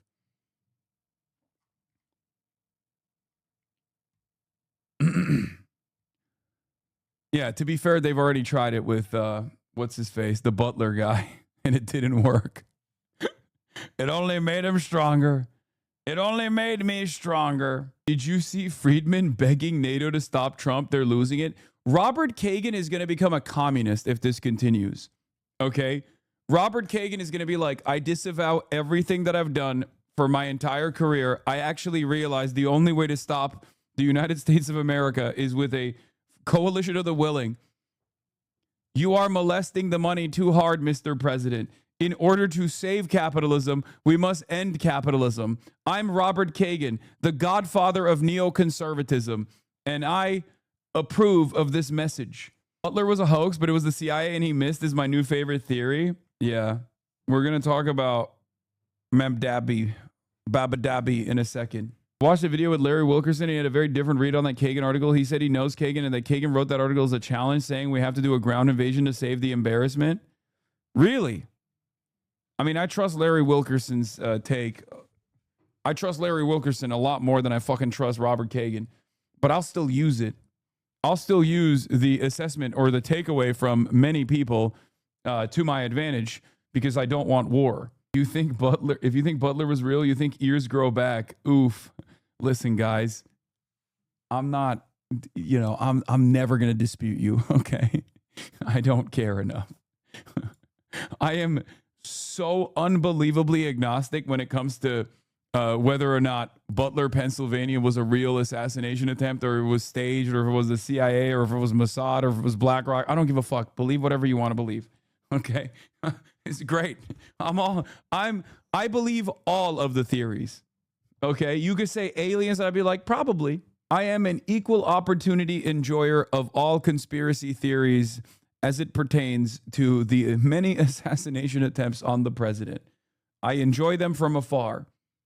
Of course, the customary. Yeah, call me Sarah Longwell the way I'm centrist on the issue of whether or not Trump's assassination was staged. haggling over potential Chinese purchases of American products. That includes commercial jetliners and soybeans, and also proposal for a joint board of trade that would bring government oversight to a lot of the commerce between these two countries. We're also known they're expected, of course, to talk about tariffs and how to adjust them as they remain at a very high level. But again, a lot of this is also going to be dominated by what is happening in Iran. I'd remind you that China has seen a lot of high-profile leaders come to the country recently. We saw the Iranian foreign minister, Abbas Araghchi, met with his Chinese counterpart last week. Russian President Vladimir Putin is expected to travel to the country just days after President Trump departs. So a lot that is going on here for, global geopolitics as well. And I think when it comes down to the Iran war, what's going to be very interesting is I spoke with a lot of my sources here at the White House yesterday about the latest of, the president saying that this war, or the ceasefire rather, is on life support. I mean, it'll be interesting to see whether or not the president is going to ask for Xi Jinping to almost aid in bringing the Iranians to the table. We know that. American media. Words you never want to hear coming from the mouths of the State Department-backed American media. President Donald Trump is asking for aid from Xi Jinping. Hello, I really fucked up this time. Please help me. The Chinese have been very close in communicating with the Iranians throughout this entire process. So that could be another key part of this. We're just going to have to see. I am told as well that the president, who in recent days has been contemplating moving back to major combat operations with Iran, more than he has so in weeks, he is not expected to make a decision on how to proceed with the Iran war before departing for China. So a lot at stake here. And an Iranian spokesman and advisor to the supreme leader apparently trolling the president ahead of that Beijing trip, saying, and I quote here, Mr. Trump never imagined that by taking advantage of Iran's current calm, you will be able to enter Beijing triumphantly. What are you hearing from the White House about how, what is expected from this Beijing trip and how Iran might sort of feed into the narrative at this point? Well, according to an administration official this weekend, they are going to bring pressure on Beijing when it comes to the war. Of course, they could serve as an effective interlocutor with the Iranians to try to drive them to the table. And a former senior official said that it is almost inevitable that Trump will be asking Xi Jinping for help on next steps. Now, of course, this is likely to overshadow a lot of this trip. Trump, of course, wanted this conflict to be wrapped up already before he went on this trip. He already had to postpone it once due to the war. Another former official said this is... All right, I've seen enough. Roll the fucking tape! 我在北京. Okay, this is not even the aura edit. God damn it. All right, give me the aura edit. Someone. Yeah, we need the funk edit on this. I'm going to run it back. Yeah. Okay, are you ready? We're going to run it back like we didn't fuck this up the first time, okay? Likely to overshadow a lot of this trip. Trump, of course, wanted this conflict to be wrapped up already before he went on this trip. He already had to postpone it once due to the war. Another former official said this is likely to suck up a lot of the social capital that he would have wanted to... All right, I've seen enough. Roll the fucking tape! 北京.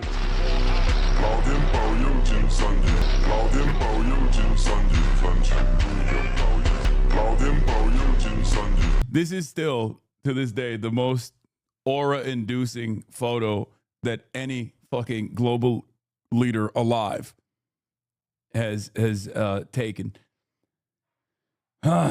Keep those attacks on Piker going. We need to get this number up to 100% for El Sayed. Yeah. Where's your aura? I got no aura, man. I'm sitting at home wearing a fucking suit, covering people that don't deserve to shake Xi Jinping's hand from afar, thousands of miles away, as I'm duking it out with some of the dumbest ops of all time, like majority Dems. If this is the best they have, by the way, if this is literally the best they got, if this is their network of propaganda, they're fucked. I can solo these motherfuckers, man. Look, I'm not going to act like I have, tremendous clout or whatever, but I can definitely solo these motherfuckers. This is a real, look what it takes to mimic a fraction of our power moment, You need to get an aura suit from this Chinese tailor next time in Shanghai. My suits are about to be delivered soon, by the way. I got hella Chinese suits coming. I ordered 2 Zhongshan suits, and from the same tailor I got. Wait, what is this? I thought you were there with Xi. It's true, I was. This is a better edit, and look at the amount of likes. Pog 0.4 million. Jealous of the fiends, like why you always on the phone for? Me and she have the same suit, by the way. Low key, low Kirk-entually. You know what I mean? Like, you think Donald Trump will get a Zhongshan suit? I kind of want to see him in one. Hold on. I'm going to retweet that with the look what it takes to mimic a fraction of our power edit meme. Hold on. It's going to be weird when Trump just falls asleep at the meeting. He won't. Not with Xi's powerful aura. All right, let's continue. I'm done with the Chinese aura edit. Chinese century aura edit. This person says, in retrospect, this is definitely one of you guys that sent me your own fucking tweet. In retrospect, I suppose that those neocons who now surprisingly oppose the Iran war, even if they remain generally pro-Israel, were more believers in an American liberal empire than they were Israel-oriented ex-Schmatmanites. I don't know what that means, but no. I guess maybe. It doesn't really matter. I think it's more so about how much you want to lean into Israel in engaging the American empire. Go in and speak to Xi Jinping about other issues. However, this is, of course, the most pressing one on the table. Now, in the lead up to his departure later today, we have seen the administration imposing sanctions on Chinese entities and individuals for what they say is support for the Iranian regime. China has been helping Iran when it comes to revenue and dual-use items. CNN also reported last month, if you remember, that intelligence was indicating that China was preparing to potentially ship defensive materials to Iran. So there is going to be a lot to discuss here and a lot to watch in terms of how much the president does push Xi Jinping to try to bring Iran to the negotiating table amidst all of these other deals that he is saying he wants to make while he's there. So what role might China perhaps potentially play in any effort to find an end to this US war with Iran? And how would that work without emboldening China? The Iranians are always very keen for China to play a larger diplomatic role in the region, and we did see it play some role last month in getting to the ceasefire. China wasn't, of course, the main mediator. Pakistan, Turkey, Egypt, they played that role, but China helped at the very end, I think, to push the Iranians over the line, to convince them to accept the ceasefire. Would they want to go further than that? Can they go further than that now? It's not clear. They have some leverage over Iran as the main customer for its oil exports, but we shouldn't overstate that leverage. I don't think they can convince the regime to do something that Iranian officials see as fundamentally not in their interests right now. And then the Iranians would like to see China step in, perhaps to guarantee this deal, to offer promises that the Americans will respect it. The Americans will not, in the future, launch another round of fighting. It's just hard to see how China does that. They can't offer those sorts of guarantees. And historically, whenever there have been expectations that China will play a larger diplomatic role in the Middle East, it often doesn't meet those expectations. It doesn't want to be a diplomatic power yet in this region. I think it's very happy being an economic power, but leaving much of the mess of Middle Eastern diplomacy to other countries. And on Sunday, President Trump rejected Tehran's response to his peace proposal, calling it totally unacceptable. Now his administration is imposing these sanctions on 12 companies and individuals that it says are helping aid the sale and shipment of oil from Iran to China. How might this impact Trump's meeting with Xi and any efforts to end the war? I think it depends on how much further the Americans are willing to press this with China. China. I mean, as your correspondent mentioned, there haven't been any Chinese banks added to these sanctions lists so far. So if it's just this game of whack-a-mole, which the Americans have been playing for many, many years with China, going after front companies, and in some cases going after the so-called teapot refiners, these independent refiners that turn Iranian crude into refined products. If that's all they're going to do, then we've been through this before, and it doesn't really, China will shrug this off and continue buying Iranian oil. If Donald Trump wants to push this further, he wants to start imposing broader sanctions on the Chinese financial sector or other parts of the Chinese economy, that would turn into a real clash at this summit in Beijing. But I suspect he also has other priorities. He wants to talk about trade. He wants to talk about economic deals. I think the last thing he wants to do is have this summit be overshadowed by some sort of sanctions war between. Dude, what the fuck? Can't China just arrest Trump on suspicion of child abuse based on the Epstein files? Seems kind of like a win-win, no? Check logs. Somewhat serious suggestion. Check logs remains undefeated. Okay? Check logs remains undefeated. It will never, there will never be a moment where I check a fucking log and it turns into a productive take. Incredible, man. Yeah, no, definitely. We should just do, nuclear holocaust by there is one way to trigger nuclear holocaust, and that is this. If China were to turn around and be like, we're arresting the president of the most powerful nation on the planet. Incredible. Thank you, chatter. You did it. Yeah, check logs. Let's fucking shit. I thought that was BB. Okay, true. Well, you can't do that to him too. The U.S. and China over Iran.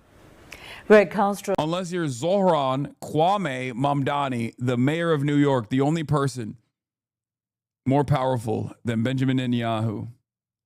In Riyadh, many thanks for joining us. Appreciate it. Joining us now, CNN national security analyst Alex Plitzis with more on this. Let's start about this trip and what this means in the context of this moment with the Iran war. Alex, what role do you think China can play, could play, wants to play in bringing the Iran war to an end? So China's got some competing interests here in the sense that if there was, greater economic damage or cause at the moment, I think you'd be seeing a more active role from President Xi Jinping. Made it clear from interlocutors in the region that the Iranian foreign minister speaks to his Chinese counterpart on a pretty regular basis. China imports a lot of oil, it does a lot of business, and so it becomes a question of when they intervene and if they do and why. So with the United States being tied up, we've also seen Chinese, precursors for weapons and things of that nature that have been coming in by ship. So it almost favors China to see if they can leave us there as long as possible until there's an economic impact, because we're expending a lot of munitions and things that may be needed for contingency operations in the Pacific. There's an old saying that only Nixon could go to China. But Chuck Schumer on President Trump's visit to China. I think the Democrats are going to drop the ball on this China stuff, by the way, which is expected. LeBron is leaving LA to play in Israel like Patrick Beverley did. Why would you do this to me? So close. So close to the fucking to the 4-game sweep that LeBron had to endure. That's crazy. God damn, dude. God damn. Yeah, he's changing his name to LeBron James too. Don't mind me just list sweeping. Okay, shut the fuck up. It was also interesting. One thing I'll say about last night, there were, first of all, very few Oklahoma City fans.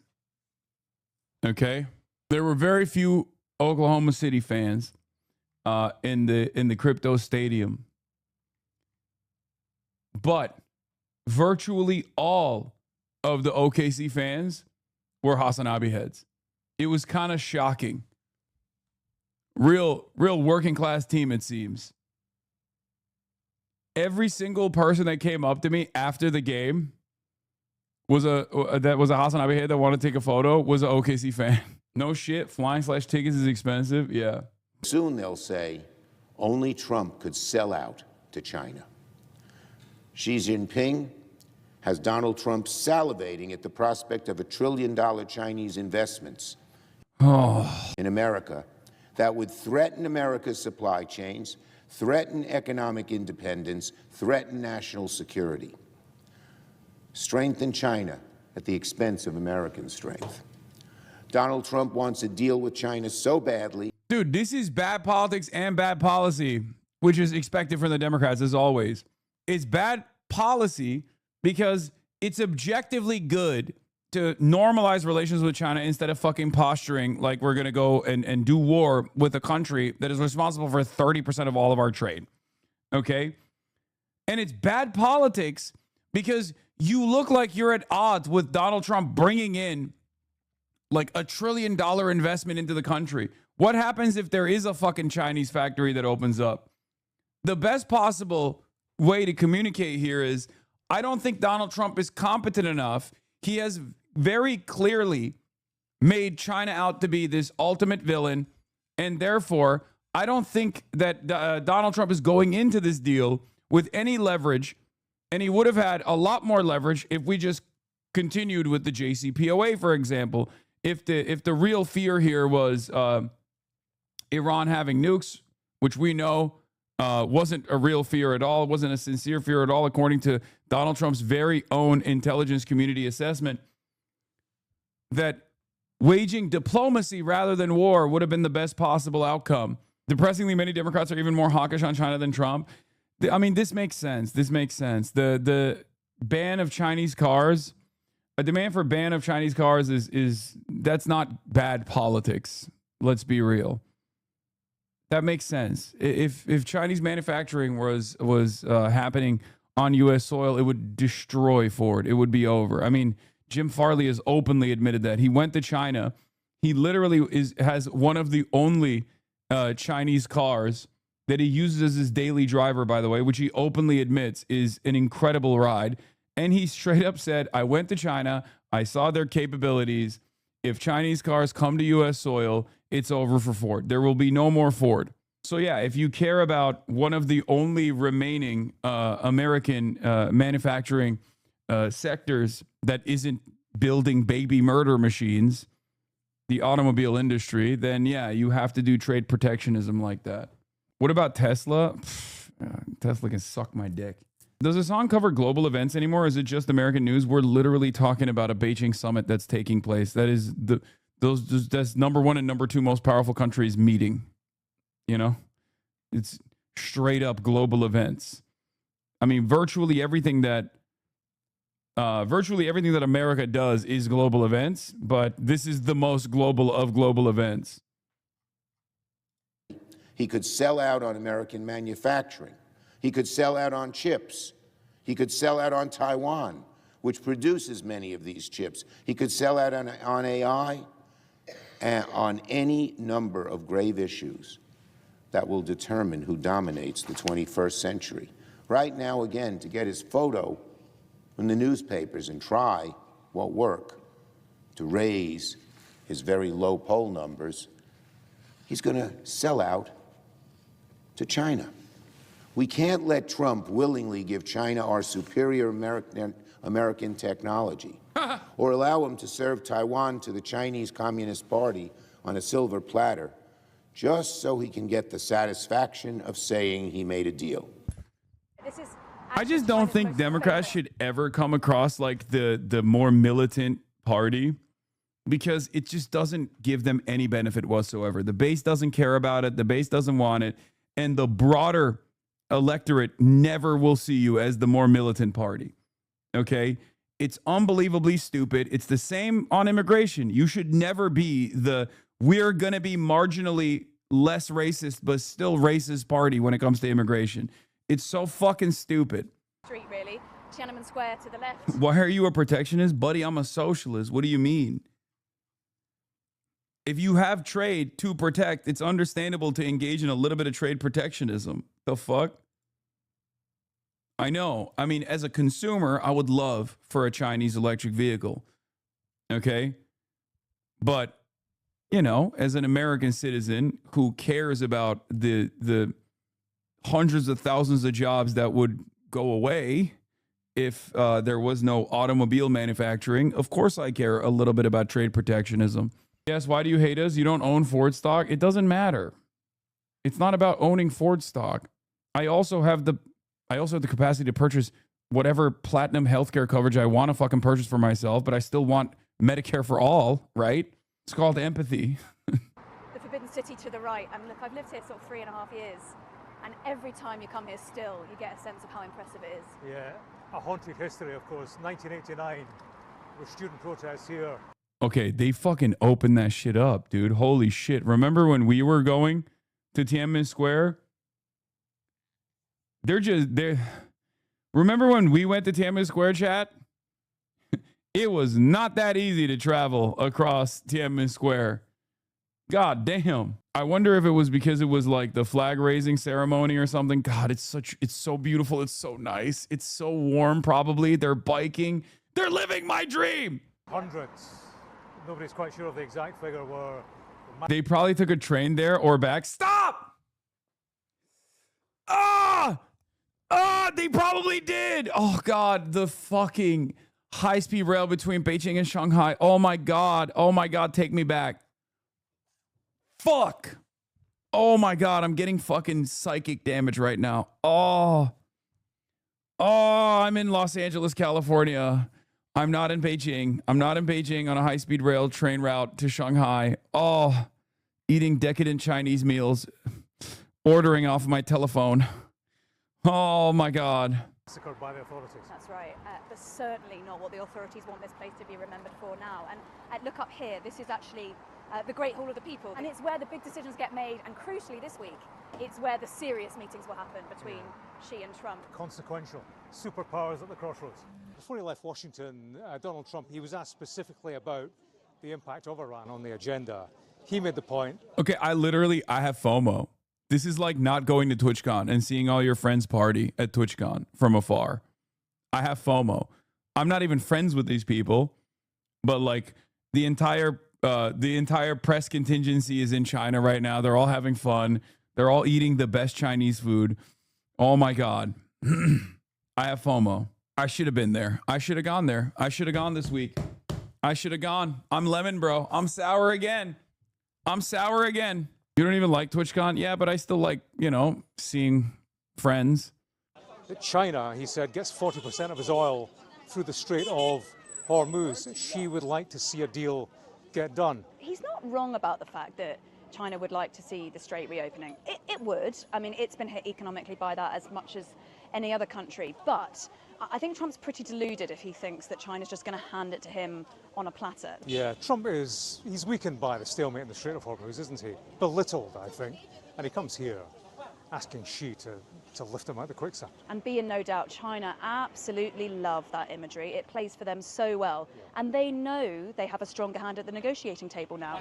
Trade, I suppose, is sort of the easy bit because they had this big trade war between them, high tariffs, and it was sort of mutually destructive. It didn't really benefit either of them. So I think certainly from the Chinese perspective, look, they'd like tariffs to come down, of course, but I think it was really the unpredictability, the constant changing that really hurt them. So they'll be seeking some predictability. The White House is framing it as a rebalancing of the relationship with the Chinese, an effort to restore US economic independence. Basically, they're setting up a structure to rein in the Chinese, I think, that doesn't have confrontation at the heart of it in the way it used to. And look, I think the Chinese will make a few purchases to please Trump. It's quite easy for them to do. Yeah, everyone knows the game is up, by the way. It's not even, I feel like I'm not even capable of offering unique analysis right now because the situation is so obvious that like you're hearing Western press basically have similar takes to myself. Normally, there's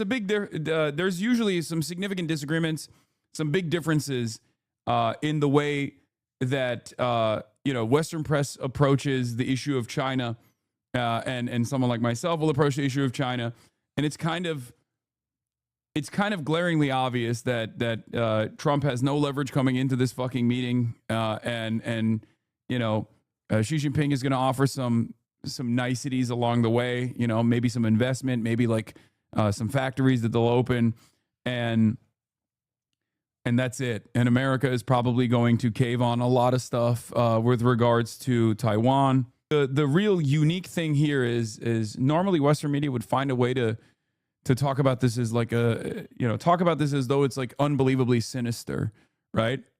Oh, they're going to offer some they're going to offer some benefits, but then they're going to try to do it Chinese style. Ooh, they're going to wage war somehow. And it's interesting that they've just given up. They'll buy some soybeans, they'll buy some Boeing aircraft, but economically, I think the real biggie between them is the rare earths, right? China dominates it, the US needs it, and I think Trump would like a bit more guarantee that they'll be able to access those crucial materials. And look, it's a guarantee that I don't think China will necessarily give. Do you hear this? Do you know how insane it is to hear this kind of commentary from Western press? For the last decade, when I said anything similar to this, where I just like any sort of like accurate reporting on what China was intending to do and what America was trying to get out of like whatever deal with China, you would get hit with a fucking beam of, oh my God, you love China so much. You're a China glazer. You're a China dick rider. Fuck you. You hate America. You want America to die. Bro, you were saying this a month ago? Of course I was saying this a month ago because PBS, Piker Broadcasting News Service, is sponsored by you, the people, and it's always for you, the people. PBS, for tomorrow's news today. PBS, Piker Broadcasting Service, will never run ads. The only way to support the show and to support independent media is by using your Twitch Prime account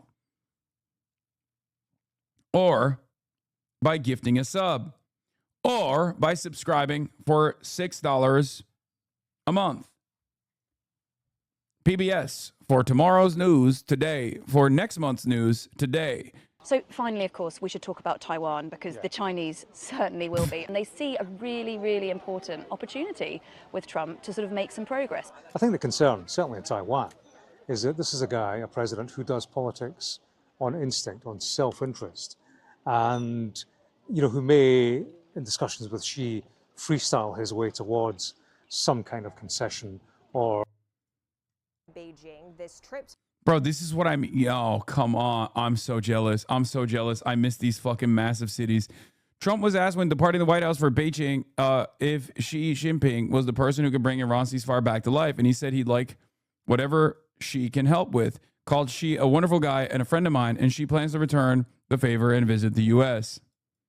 President Trump is making his way over here to Beijing. This trip to meet with Chinese leader Xi Jinping was already postponed once because of the war in Iran, and Trump was hoping to land here with that conflict behind him, but now it's expected to be one of the biggest issues on the table. Trump wants Xi Jinping to use his leverage to convince Iran to reopen the Strait of Hormuz. But what I'm told from experts is that while China wants this war to end, they don't want to get too deeply involved. They really see this issue as America's problem to solve.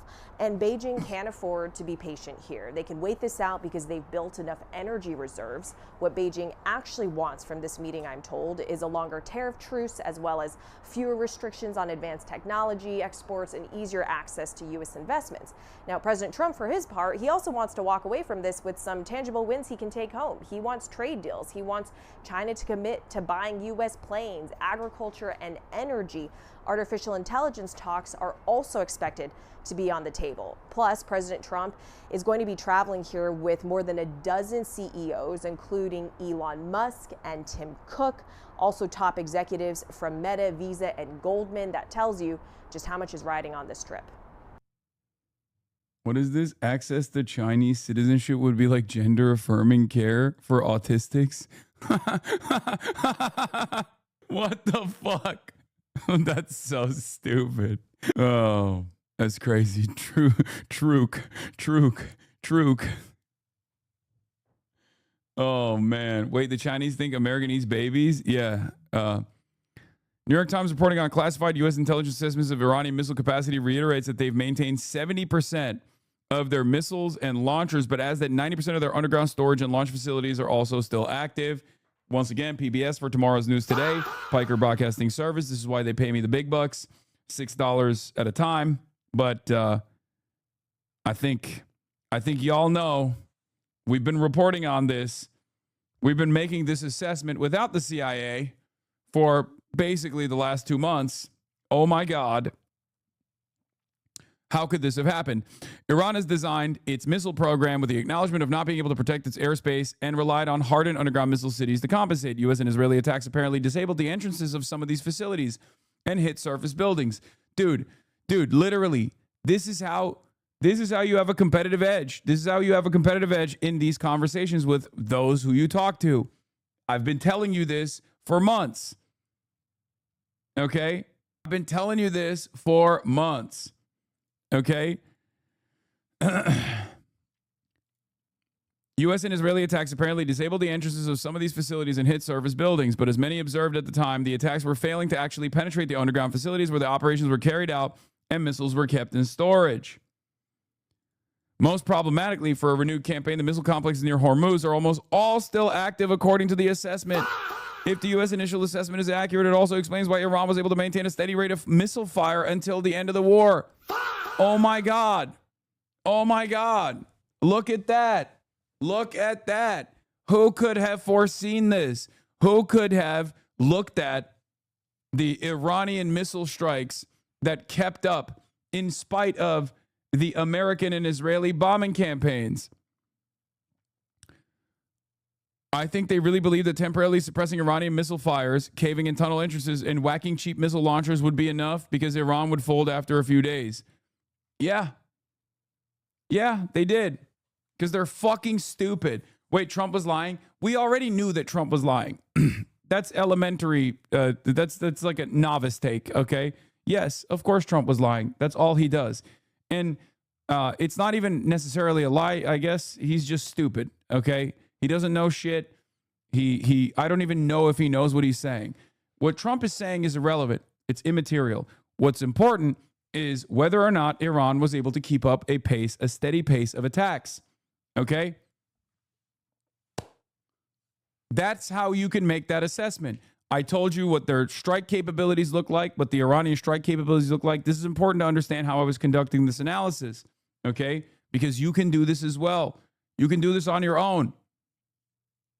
It's not like I have the capacity to see what was going on in the ground. We had very limited knowledge, right? But what you can do in this situation, when you're monitoring the situation, is through open source intelligence, look at what the Iranian TLs look like, how easy they are to fabricate, how easy they are to repair, and how cost effective it is for Iran to sometimes even deploy single launchers off the backs of pickup trucks and then release them and wait for some return fire from American Air Force or the Israeli Air Force. And if they don't actually get struck in 15 minutes, they just go back into those K trucks and bring them back inside into their cave systems. And I told you over and over again that they had no capacity, even with bunker busters, to truly penetrate these facilities. And therefore, all they could do is basically close up the mouths to these caves. But lo and behold, what was on the inside of those caves, inside of these complex tunnel systems? Bulldozers that they could use to dig themselves out of those tunnel systems. And I told you over and over again that they were not capable of actually hitting the silos, okay?